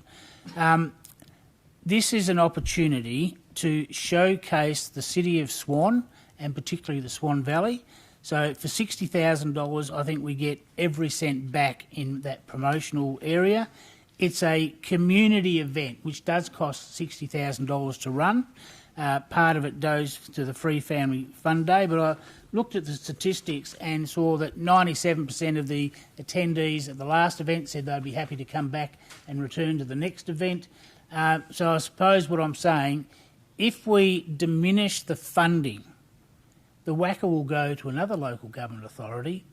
They will want that prestige of holding the Women's Big Bash League, and ultimately, within a year or two, there will be no Women's Big Bash League at the City of Swan, and we'll be much poorer and the loser on an economic scale, because we just can't get that national broadcasting for that type of money. So I don't support. Thank you. That's all I've got to say. And Councillor Bowman, you've got 3 minutes for your right of reply. Thank you. Thank you, Mr Mayor. I was wondering where this debate would be going and the comments that was made. Let's start with a couple of comments. The big picture. I am looking at the big picture. We can't keep affording to sponsor, donate or anything when we're keeping our rates at zeros. Again, the WACA is putting 120,000 in. What is the WACA's business? Is it cricket? We talked about showcasing the Valley. How did we showcase the Valley? The vast majority of people that attended were our residents. The PR campaign, it went on to the Fox Footy, 75,000 viewers for the total of all the games, not individual games. And the only thing I've been told that they mentioned was Lilac Hill is in the Swan Valley. That's it. $60,000 marketing PR campaign, I expect a lot more from that. Again, perhaps I was in the cheap seats. That's right, it's free. That's why 97% of people probably are actually glad and wanting to go back. But I must have been in the cheap seats because I didn't see too many of the young girls or the young boys watching the cricket. What will change participation? $60,000, the event, great, we've had a great time. The reason we don't get participation by a lot of females in sport, in local government, is because the local government doesn't provide the facilities, the change rooms. Why aren't we spending the money on that instead? How about spending the $60,000 on helping these clubs, our clubs, in attracting and putting on training, everything like that, to work out how to get young girls into sport. Yes, maybe I've got a conflict of interest. I have got a young girl as well. And I tell you what, having a local club that actually engages will do a lot more for my young daughter to get involved in sport than going to watch a cricket game. Yeah, 1 minute left, thank you. Councillors, I'm adding up the costs in this agenda already. There's quite a few zeros after it. We've got to start making hard decisions. To continue doing the same thing over and over again, what's the definition of that? Insanity. Councillors, we need to make the hard decisions. We need to look at reducing some of these costs. And councillors, I think the model I'm proposing is a good model and a model we should go forward with. Thank you. I'm now going to put the vote. Those in... Okay.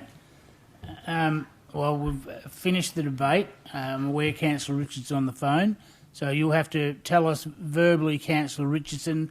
I'm now going to put the vote. Those in favour of Councillor Bowman's motion, please raise your hand. I've Councillor... Sorry, you're in favour? Yes. Thank you. I have Councillor Bowman, Councillor Johnson, Councillor Howlett, Councillor Catalano, Councillor Knight and Councillor Richardson, which is 6. The motion is lost.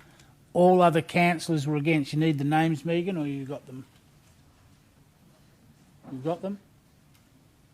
So I'll just read out again. Against were Councillor Bowman, Johnson, Howlett, Catalano, Knight and Richardson. All the others were against. I need a motion. You foreshadowed the officer's recommendation. Councillor McCulloch, I need a seconder. Councillor Johnson, is there anyone against? Do you wish to debate it? No. Thank you. I'm now going to put the motion. The officer's recommendation is moved by Councillor McCulloch. Those in favour? Councillor... Sorry, could you just repeat that, Councillor Richardson? You say you are in favour? Yes. Thank you. I have Councillor Richardson, Councillor Jones, Councillor Podovnik, Councillor Johnson, Councillor Congdon, myself, Councillor Parry, Councillor Zanino, Councillor Henderson and Councillor McCulloch, which I believe is 10, but it's more than a majority. Did you get all those? Thank you, Megan. The motion is passed. Those against were Councillor Bowman, Councillor Howlett, Councillor Catalano, Councillor Knight. Thank you. Councillors, it is 8:05. We're going to have our normal break for 10 minutes. If we could be back at 8:15. Thank you. Thank you, Mr Mayor. If you don't mind, can we change the order of the meeting to start with the C3.1, appointment of the temporary CEO, item 2 should be 4.1, item 3 should be 4.2, item 4 should be 4.3, item 5 should be 3.2, and item 6 should be C3.3, if you don't mind, Mr Mayor. The reason for the change is because of the importance of the motions in regards to, change because of importance. Thank you. Do I have a seconder? Councillor Johnson, is there anyone against? Being no one against, I declare that carried. An issue came up. Are you there, Councillor Richardson? Yes. Thank you. I've had someone object to you telephoning in when we move behind closed doors. Can you guarantee that you're in a secure location and nobody else can overhear your conversation? Yes. Thank you. Councillors, the first item, business C 1.3, is a confidential motion, so I need a motion to go behind closed doors. Moved Councillor Parry, seconded Councillor Jones. Is there anyone against? Being no one against, I declare that carried. Thank you to the members in the public gallery, but we're going to discuss some confidential items. I thank you for your attendance here tonight. Thank you. Mr Mayor, can I declare that, ask that not to be read? It's a pretty long motion, as you can imagine.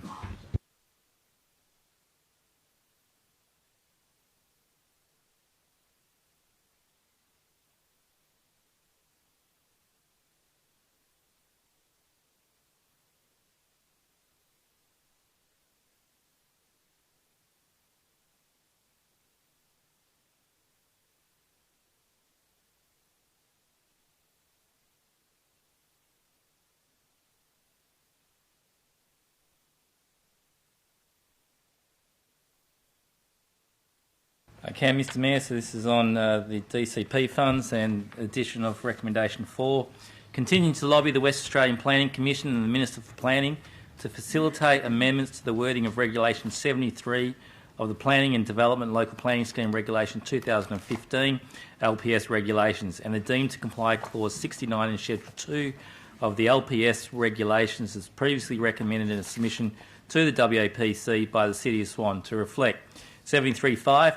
Nothing in this regulation precludes the Commission from granting subdivision or development approval or a local government from granting development approval, subject to a condition requiring the subdivider or developer, as the case may be, to enter in an agreement with the responsible local government for making an appropriate contribution to the cost of infrastructure works and associated administration, to be shared in common with others, with payment being made on a preliminary basis at the time of the subdivision or development approval, with final contributions to be made when a development contribution plan is in place for the relevant area. And 69.3, nothing in this clause precludes a local government from granting development approval subject to a condition requiring the developer to enter into an agreement with the local government for making an appropriate contribution to the cost of infrastructure works and associated administration on a preliminary basis, with final contributions to be settled when a development contribution plan is in place for the relevant area.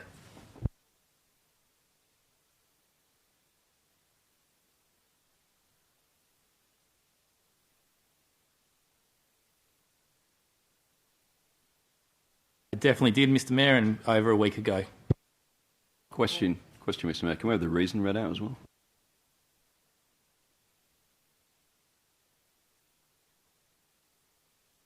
An alternate motion, so the reason is Councillor Bowman's reason. Mr Mayor, I'm happy to, and Councillor Johnson's probably got a point there.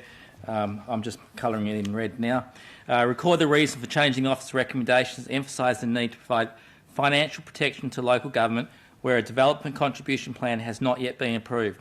It is necessary to add provisions to each Reg 73 and deem clause 69 to make it clear that nothing in the regulations or in the deem clause should preclude the Commission in the case of subdivision and the local government or JDAP in the case of development approval from granting subdivision or development approval, as the case may be, subject to a condition requiring the subdivider or developer to enter an agreement in satisfactory terms for making an equitable contribution to the cost of common infrastructure.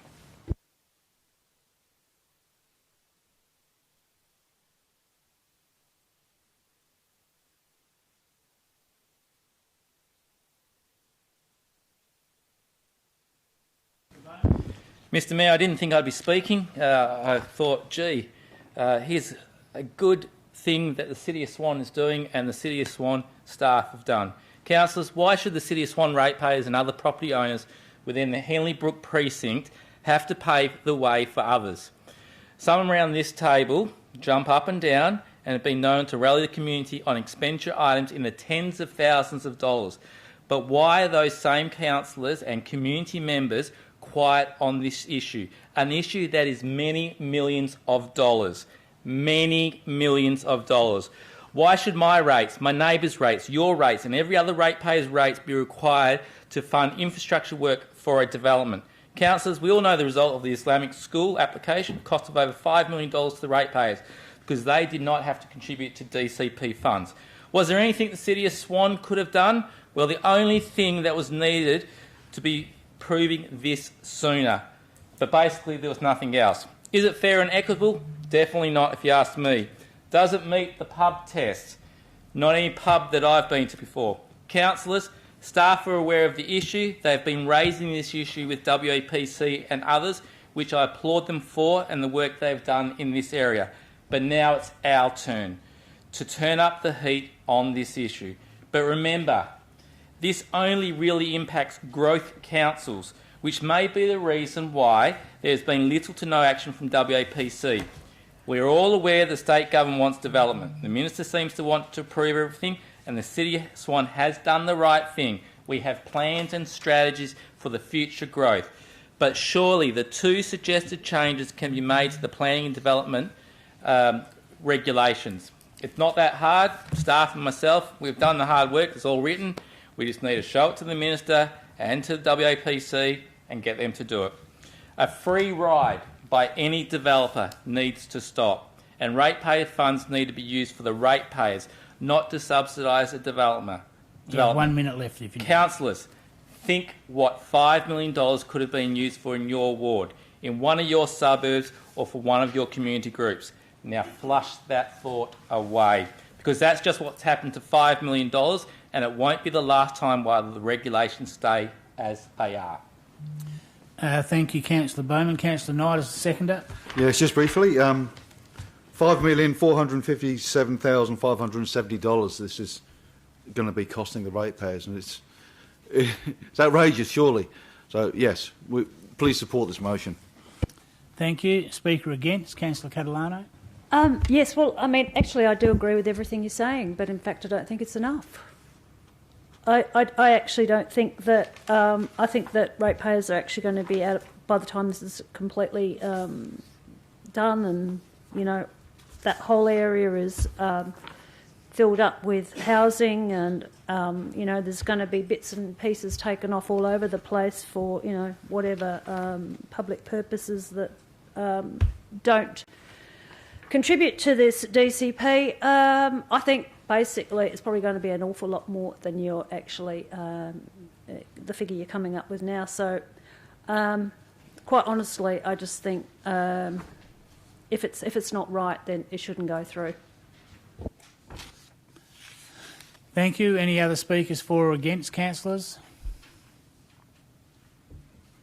And your right to reply. Thank you, Councillor Bowman.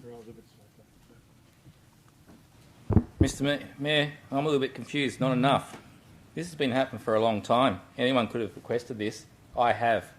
The Islamic school application, the DCP for Henley Brook, that I opened my eyes after 25 years in local government.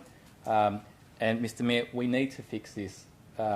It can be an easy fix, but only if the minister wants it.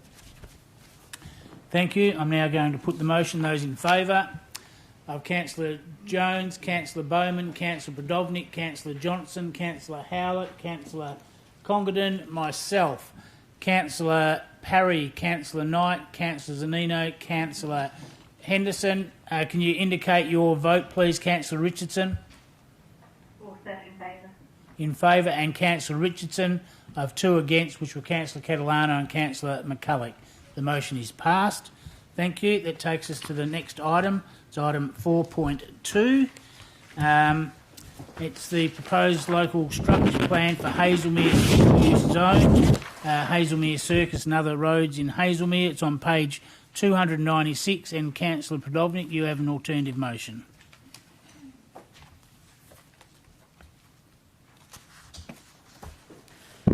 Okay, my motion is to defer voting, that Council defer voting on this item until next month's ordinary council meeting to allow 1, the Hazelmere Progress Association to facilitate a public meeting with city staff and residents to clear up confusion about what is being proposed in the structure plan. 2, for interested councillors and residents more time to consider safety, noise, road and traffic movement issues raised in the public submissions. 2, ask the applicant to provide an up-to-date traffic impact assessment for that ordinary council meeting. Now, the reasons are confusion has arisen over the proposed structure plan's deviation in parts from other planning documents that guide development in this area, and a deferral will allow a meeting for residents to get a clear understanding of what is being proposed. Residents impacted by these proposed developments say that they have received little to no communication on the plans for the area, and a deferral will allow more time to get that information. The applicant's traffic impact assessment goes up to June last year, and it doesn't include the Helena River Steiner School, and the Steiner School's traffic impact assessment doesn't include the proposed distributor road, which is set to carry big trucks. Thank you. Do I have a seconder? Councillor Howlett. Is there anyone against? Question, Councillor Bowman. Mr Mayor, my understanding is we're already late on providing advice. What does this mean by deferring it? Is there any risk? Any implications? Thank you, Mr Russell. Thank you, Mr Mayor. Yes, it's correct. We're already late. That lateness, the matter of that lateness has been broached with department staff around securing a consent from them for an extension of time. I understand that given an extension until tomorrow, which deals with the retrospective delays. The department, I understand, advised that they're happy enough if the deferral is to address relevant planning matters. My own view is that the resolution here that expresses a request for an updated traffic impact assessment to look at or correspond with the proposed modified alignment of the nominal Eric Lumsden Drive is a sufficient planning reason. So I would like to think that the Commission would be satisfied to grant an extension of time. The issue that we have here, I know we've got a July ordinary council meeting. I've got to be quite honest, Mr Mayor, noting that the resolution is to place the action requirement to the Hazelmere Progress Association. I don't realistically think there's any chance of these actions occurring before the representation of the item to a July meeting. So the problem, I suppose, is you might need to have a more realistic deferral period, but I'm confident that we can say to the department, look, we don't want to cross our I's and dot our T's with respect to the TAA. If they say to us, stiff, we're not giving you that time frame, City of Swan, then we can't do much about that. They'll just roll on to make a decision. I will say, Mr Mayor, that it is not the form of the departmental staff, in my observation, that they would in any event crack on with this to a point of actually making a resolution before we would in the ordinary event do these actions here and put it to back to a council meeting. That's just an observation around the department and how quickly they might do it. But they could if they wanted to. I have a question through you, Mr Mayor. Question, Councillor Podovnik. Just that I understand, I think the Hazelmere Progress Association are ready to go to have a meeting with residents, and there's a lot of people that have registered their interest, so it wouldn't take long to organise a meeting. Were you querying the speed of a meeting from them? Through Mr Mayor, yes I was, but I'll also, that's encouraging to hear, but I'll also say the time frame in terms of a proponent revising the traffic impact assessment, and if you wanted to have that meeting informed by a revised traffic impact assessment, then I'll stand by the point you're not going to make this time frame. Yes. Councillor Catalano. So if it was the motion was amended for it to be brought back to a meeting in August, would that be? Do you think that would get past the department? Would they agree to that? I couldn't say whether that might be acceptable or not to the department. If it's not, then all it means is that they'll crack on with your assessment. But going back to what I said, you probably still have something in August before they made a decision potentially. Sorry, what was that? You'll have My something. What do you assessment, mean? Mr Mayor, is that the department's likelihood of processing this, of their staff doing the assessment from scratch, processing it through their timeframes and getting it up, if it was a race between them doing that and this council deferring to allow all these actions to come back in August, I'd be picking us to beat them. I have another question through you, Mr Mayor. From what I understand, a traffic impact assessment can be done rather quickly. Is that correct? Have I been advised properly?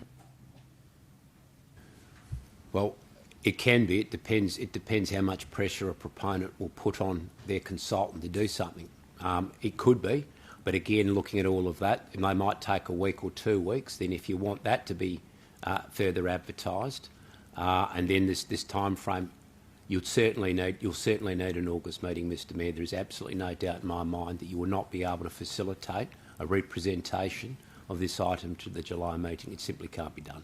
Can I ask again, what's the date of the July meeting? How many weeks have we got? It's July. 6th July of the July. 6th.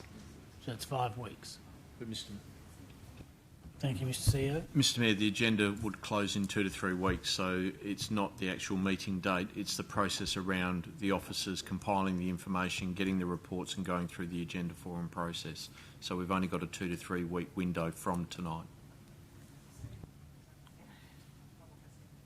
If council supports a deferral, that information will go back to the WAPC. You're saying that by the time, well, we'll probably get to have a council meeting before it does, but just saying the worst case scenario, we would still advise them that, yeah, people were concerned about it and they wanted a deferral?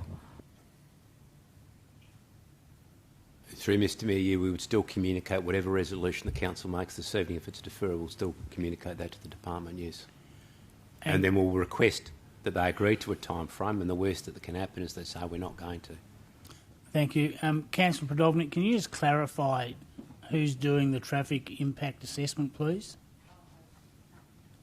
Would be the applicant. Because you mentioned the applicant at the start of paragraph 3, but then you also say that the Steiner, Helena River Steiner Schools True. TIA doesn't include. I just want to clarify who you're expecting to do a new traffic impact assessment. Probably I actually meant the applicant, to be honest, because they're the ones that want to proceed with the structure plan. The Steiner School are more reactive. It was just to highlight the fact that we've got 2 documents now that are not complete. Thank you. I just wanted to clarify that. You had another question, Councillor Catalano? Amendment. And what's your amendment? The amendment is that it gets deferred to the August meeting, and that the traffic impact assessment, well, I'll leave that, just that it gets deferred to the August meeting. Thanks. Thank you. Is that acceptable to the mover and the seconder? Yes, it is. It is. That becomes part of the substantial motion. I'll ask now, is there anyone against the motion to defer it until the August meeting? Being no one against, I declare that motion carried. And we'll move on to the next item, which is item 4.3.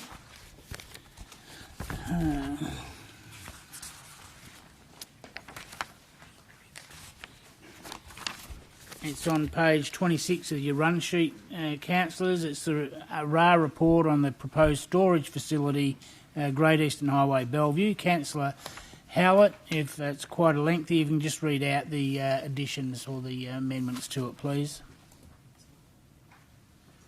Thank you, Mr Mayor. So 4.3, Responsible Authority Report, Proposed Storage Facility, Self-Storage, lots 134-137, numbers 8-8B, James Street, and lots 138-141, number 79-81, Great Eastern Highway, Bellevue.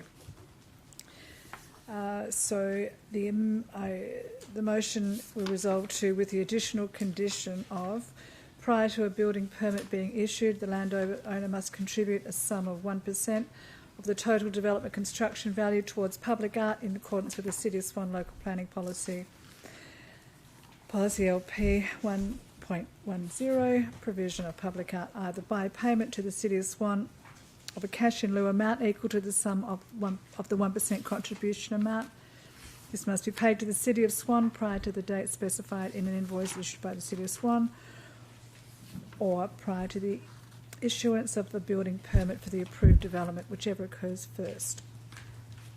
Or B, provision of public art on site to a minimum value of the 1% contribution amount. The following is required for the provision of public art on site. Would you like me just to go on to recording the reason now? Or? Yes, please. We need a reason. Great. And two, the reason is, record the reason for changing. The officer's recommendation is that the development application meets the requirements for public art contribution, that being it is in a highly visible site on Great Eastern Highway, with the additional visibility from traffic above being from the Roe Highway overpass. Thank you. And you're seconding that, Councillor Bowman? Thank you. Is there anyone against? Yes. You wish to debate it? No, you don't wish to debate it? No. Well, there's no debate. I'll just put the motion. Councillor Henderson, how do you find it? Yeah, he said he didn't wish to debate it. And can I just clarify, perhaps a question through you, Mr Russell?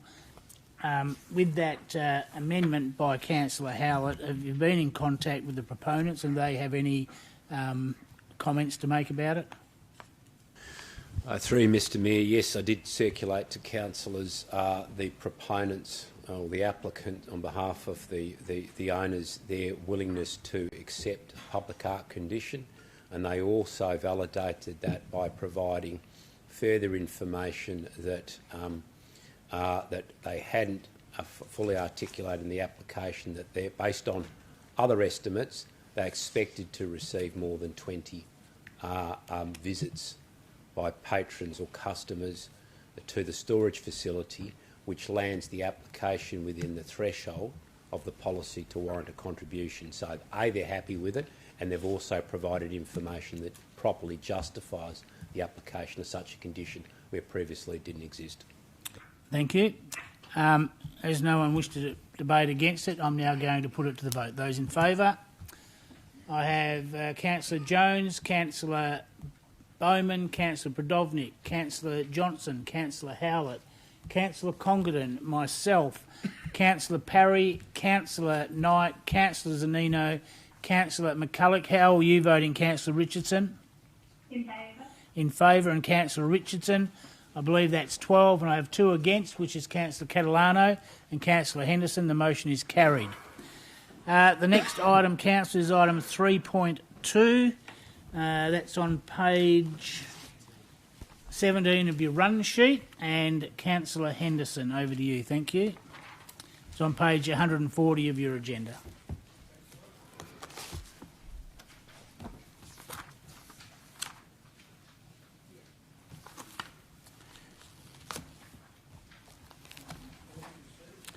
Yeah, 140 of the agenda, and your motion's on page 17 of the run sheet. Thank you.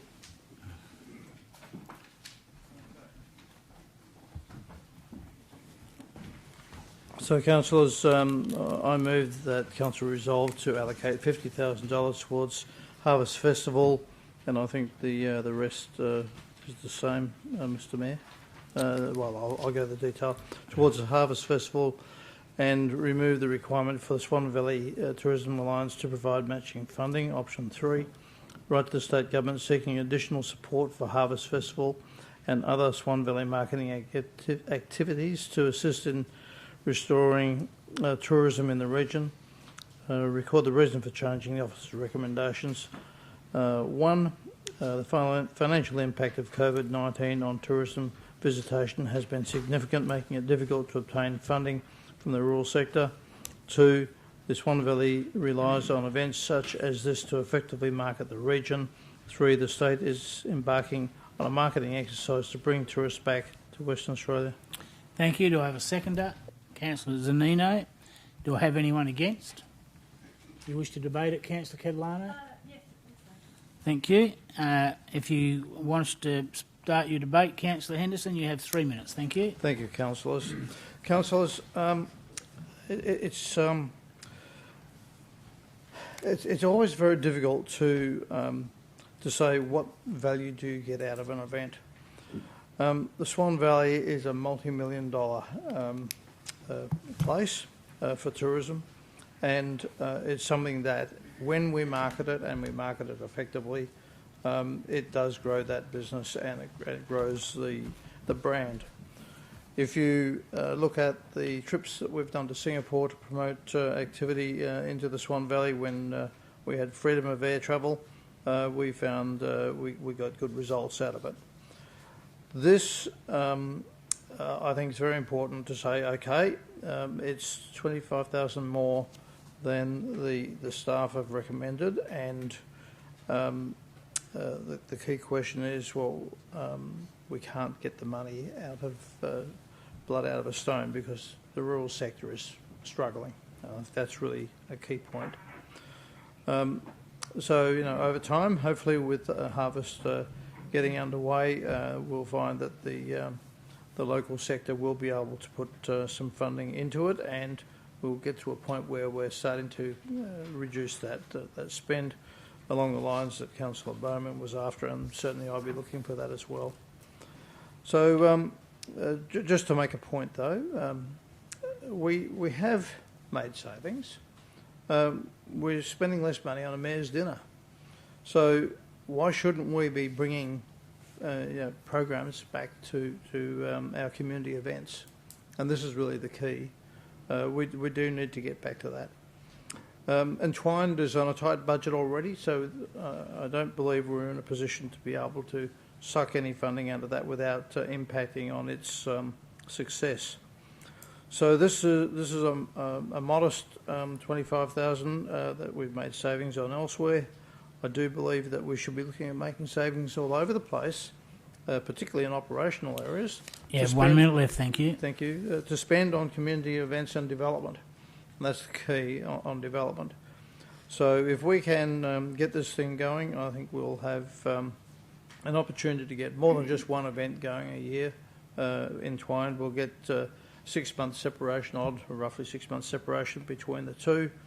And that will build an ongoing vibrance to keep the marketing going in the Swan Valley. Thank you, councillors.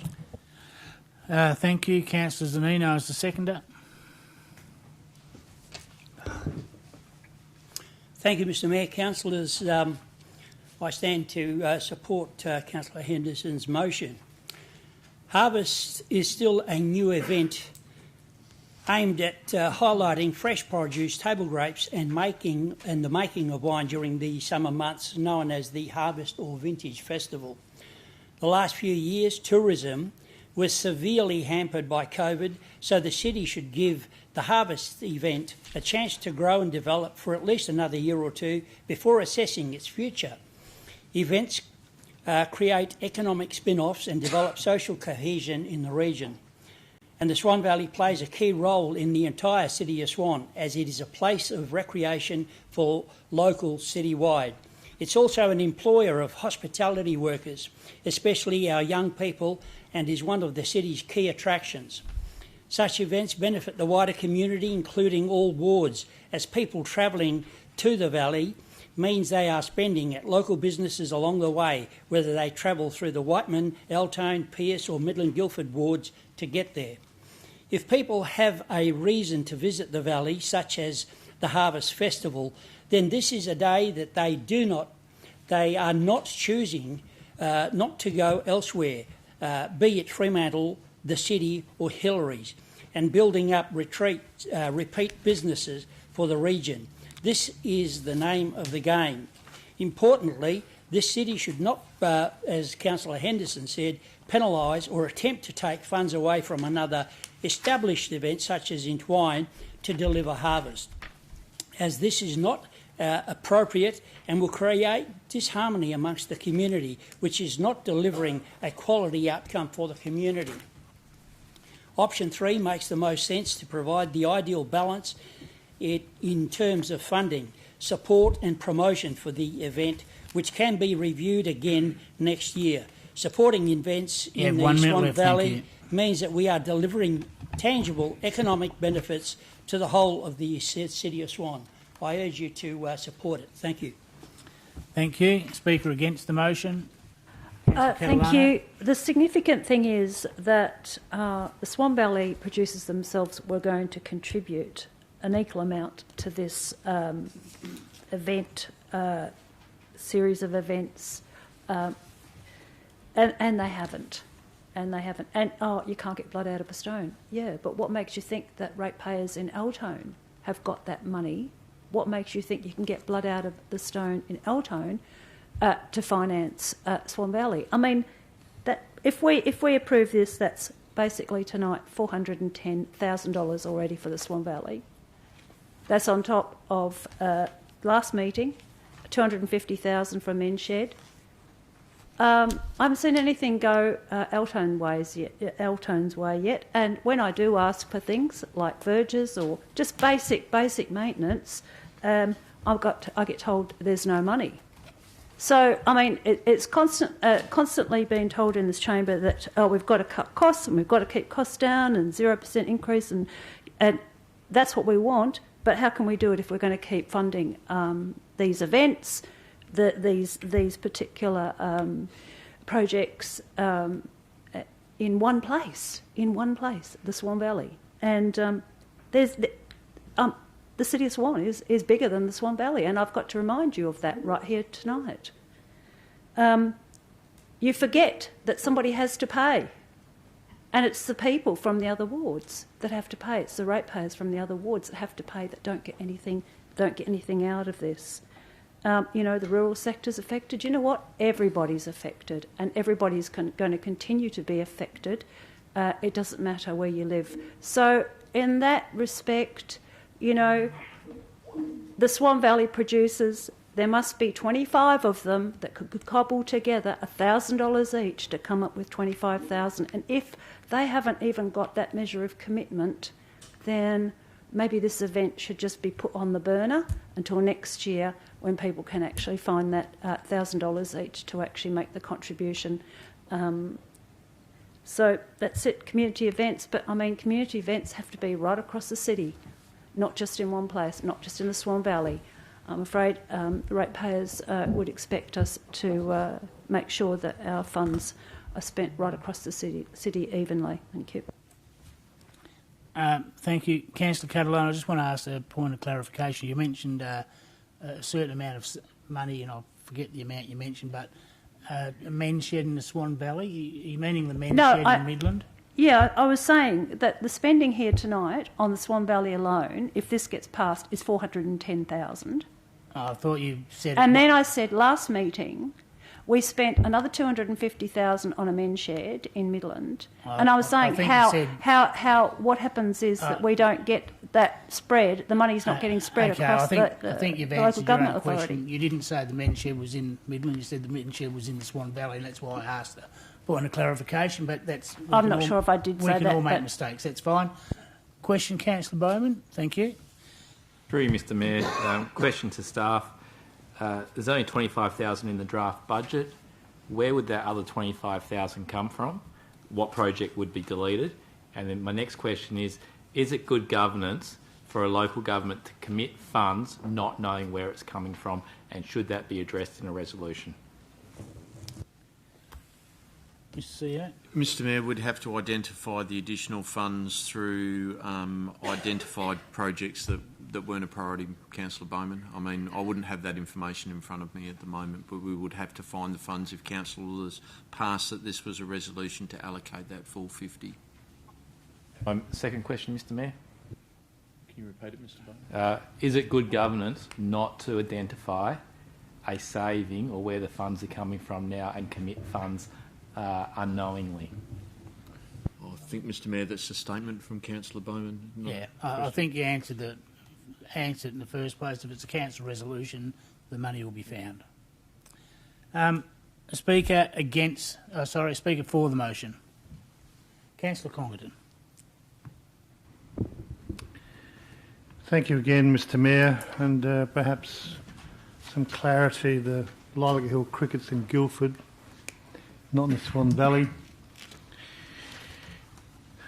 $50,000 of this budget of $25,000, and we take the other $25,000, it's 25 cents, I think, per rateable household, or it's 12.5 cents per person in the rateable households that we work on 2 persons per home. So we're talking a very insignificant sum.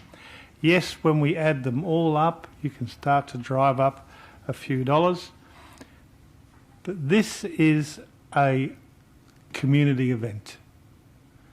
And I'm sorry, Councillor Catalano, that you don't have an event in Altone. I wish you did. We do. And I would say, well, if you do, I'm unaware of what it's called, because obviously the suggestion here is you don't have anything in Altone. And Point of order, Mayor. You know that we do have one. I'll just try to and I think we need to clarify that we do actually. And just because you don't know about it, you know what? I don't know about this particular event either. Okay. Thank you, Councillor. Well, Catalano, I was just you seeking... don't have a point of order. Thank you. And I think you'll find, if you're looking, Councillor Johnson, Lilac Hills in Caversham, not Guildford. And it is there we go. Anyway, it is part of the Swan Mr Mayor, Valley. you've prevented me from doing a point of order. Well, then I'll accept all that's been said. If we can just get on with the debate, please. Thank you. Thank you, Councillor. Thank you. If we can return to the debate. All right. So, we're talking about a small amount of money for a large event.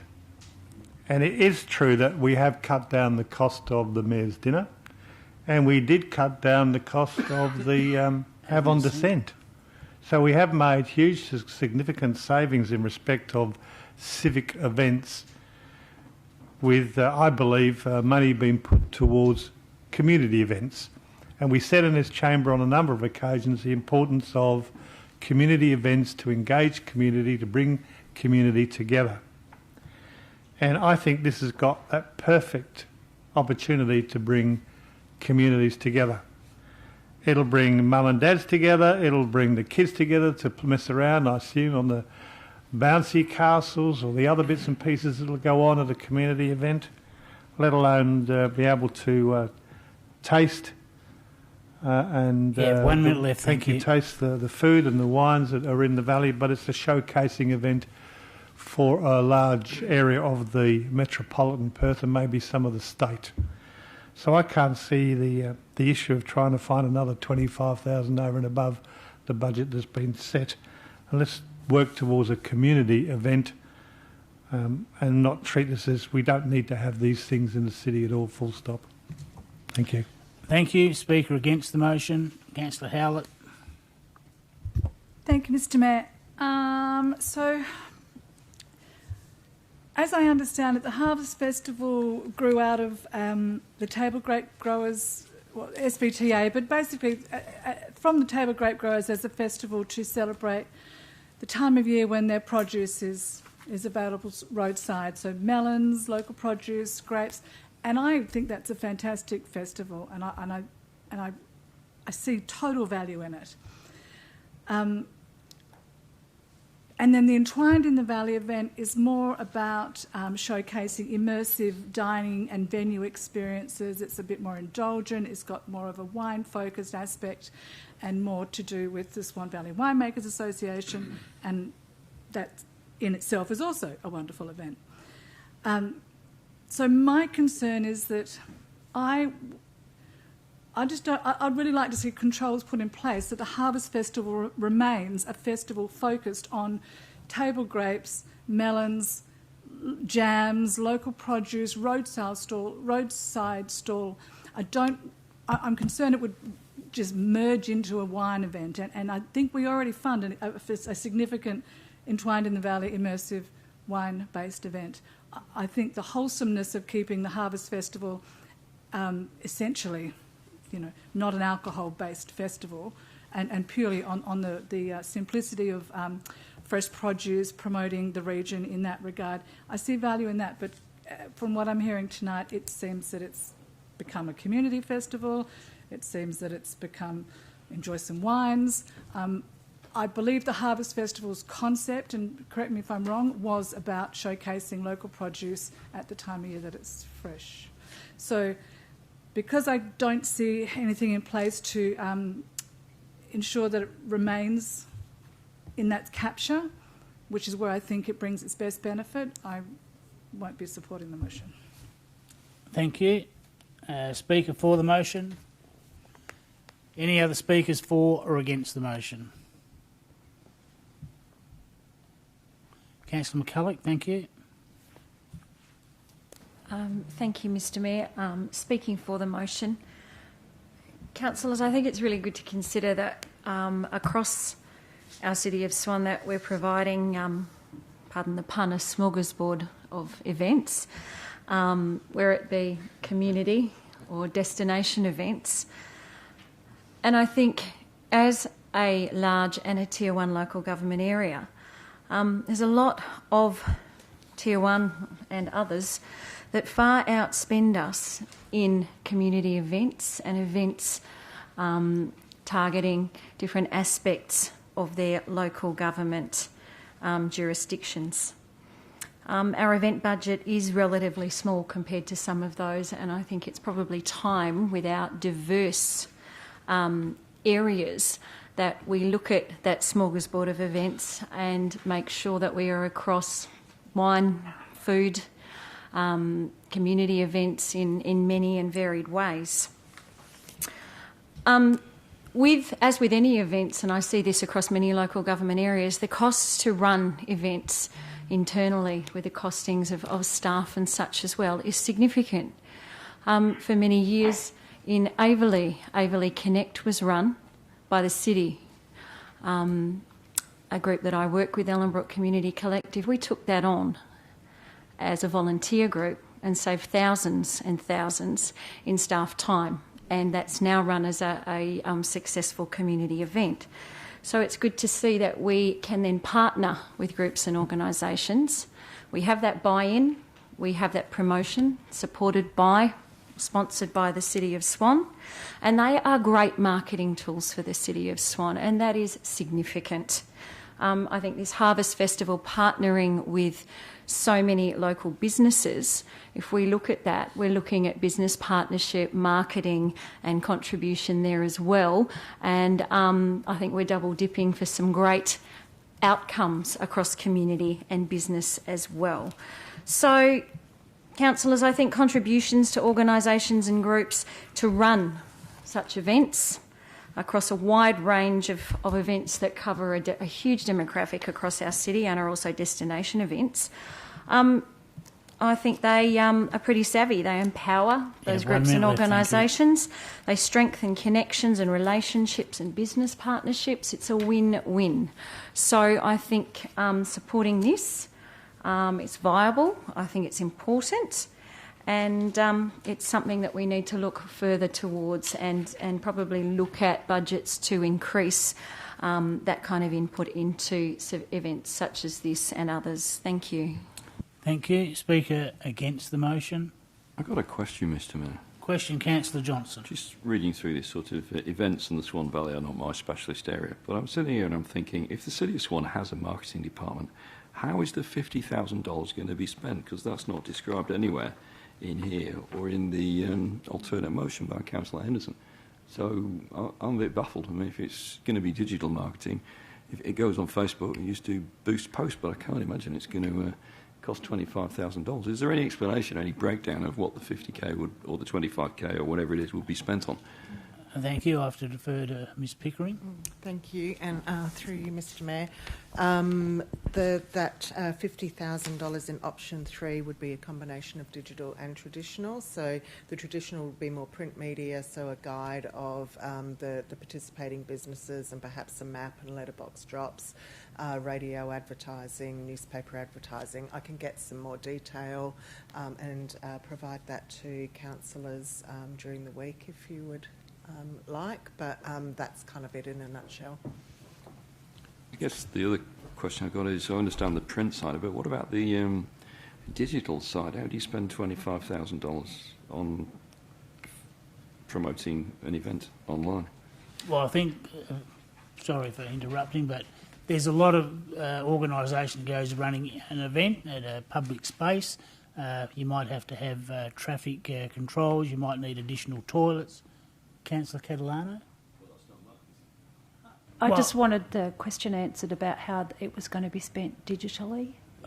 That's the question, yes, and that was I'd like to hear that answer.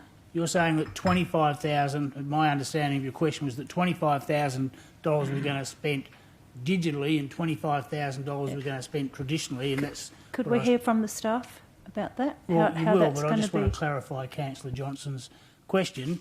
I'll refer back to Ms Pickering, but you're the one that said $25,000 on digital, Councillor Johnson. I don't think that's correct. Well, that's what it says in here. Yeah, It says council agrees to continue contributing $25,000 towards the digital campaign only.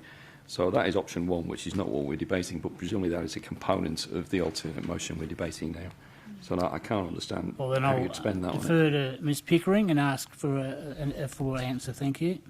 Thank you. Yes, through you, Mr Mayor. The difference between option 1 and option 3 would be if we were to only have $25,000, we would put it all into digital, and we would do takeover banner ads, things like on Perth Now, would do paid Google Maps and paid Google advertising. We could do some stuff on YouTube, advertising on YouTube. So you could spend that $25,000 fairly easily. We're not actually saying in option 3 that we will spend $25,000 on the digital. So it would be the print, doing the brochures and the guides and the magazines that support the actual events would be the majority of that funding. Thank you. Question, Councillor Parry. I can tell you where the $50,000 coming from if you don't mind, Mr Mayor. If you refer to the 18th of November 2020 meeting, it says 6-week marketing and advertising campaign for ticket sales, including print, radio, digital, television and online for $46,000, and program printing and distribution for $4,000, totaling the $50,000. Thank you. Very well, that's not digital, is it? Yeah. Okay. I'll ask again, any other speakers against the motion? Speakers against, Councillor Johnson? Yeah. Yeah. I need a speaker against at this point, so Councillor Johnson's first, and you can speak next, Councillor Richardson. Yeah, Mr Mayor, what I'm hearing is I'm not seeing enough detail about how the money is going to be spent. Councillor Parrish just pointed out that he's looking at a previous report to Council that did give that level of detail. And so I think that we can't refer to a previous report of Council. We need it in this report. We need to know how the money is going to be spent. I sit here scratching my head wondering how I could spend $25,000 on a digital campaign when, having tried a few myself, I didn't get anywhere near that. Perhaps that's what's needed, but perhaps it's not what's needed. So I wouldn't mind getting an estimate. So what I'd like to do is to foreshadow deferring this item to get more information about how we're going to spend the money. Thank you. Thank you. Councillor Richardson, you're speaking for the motion. I very much appreciate both sides of the debate tonight. This is a quite interesting debate, particularly because it's hard to show where the money's been broken down to, and it's very hard to hear, obviously being on the phone. I am very much interested in where that money and how it's been spent. I can understand the media side of asset breakdown. I am in support of this motion, particularly because I grew up in the Barossa Valley, so that is their showcase piece for that particular area. I understand that it's not necessarily a help to some of the other wards. However, the City of Swan, this is one of our showcase events in terms of we are blessed to be surrounded by vineyards and by produce, as opposed to, say, Perth City, which have their own fantastic events. However, this is the project of the valley. This is where children learn where food and produce come from and how to produce that, and also how to work that land. I believe that this particular event is probably under-marketed, very much under-marketed in terms of the community and their engagement when it comes to high school students learning how to make their own wine. We were one of the first schools that started to produce our own wine and label. Growing up and working in gourmet restaurants in the Barossa, the incorporation of the growers is a massive, massive part of my upbringing, and I really believe that this is a showcase event that could well and truly be far more incorporated in the way of that event with future allocation of funds. But I do very much take on board that the costing and the breakdown isn't quite there, but I do support this motion. Thank you. Speaker against the motion. Any other speakers for or against, councillors? Then Councillor Henderson, you're right to reply. Thank you. You have 3 minutes. Thank you, Mayor, councillors. Some interesting discussion. Just to make a point, last year we put 50,000 into it. If you think of all of the aspects of marketing, it's not just a digital program. It's the print program. It's the radio program. It's all of the YouTube, the costs that go into preparing and developing all those things. Bottom line is, this year would have been great if we could have got $25,000 out of the industry, but it doesn't have it. It's struggling. So for us to put $25,000 in so that we can do a proper marketed event and get results from it is the key here. So I think an important point to make too is about what do you get when you go into the Swan Valley. Well, you don't just go and drink wine. These days you have an enormous amount of spectrum to choose from. You can go and you can do a long table lunch. You can go and listen to some music. It goes on and on and on about it. It's an entertainment place for people to go and enjoy. Importantly though, people in suburbia that want to get out of the house and go somewhere, as Councillor Zanino said, we want to get them into the valley, not only to have a good time and get out of their home, but to understand that there's a big variety of stuff that you can actually enjoy in the Swan Valley. So I think it's very important we understand that it's not just about wine. The valley has grown a lot in the last 10, 15 years, and it's about cheeses, it's about, you name it. It's nougat, goes on, honey. House of Honey is going gangbusters because, I don't know if you've had the honey ice cream, but it is the best ice cream of all ice creams. Go try some. You have 1 minute left, Councillor Henderson. Burning my time, aren't I? We'll have a double scoop, please.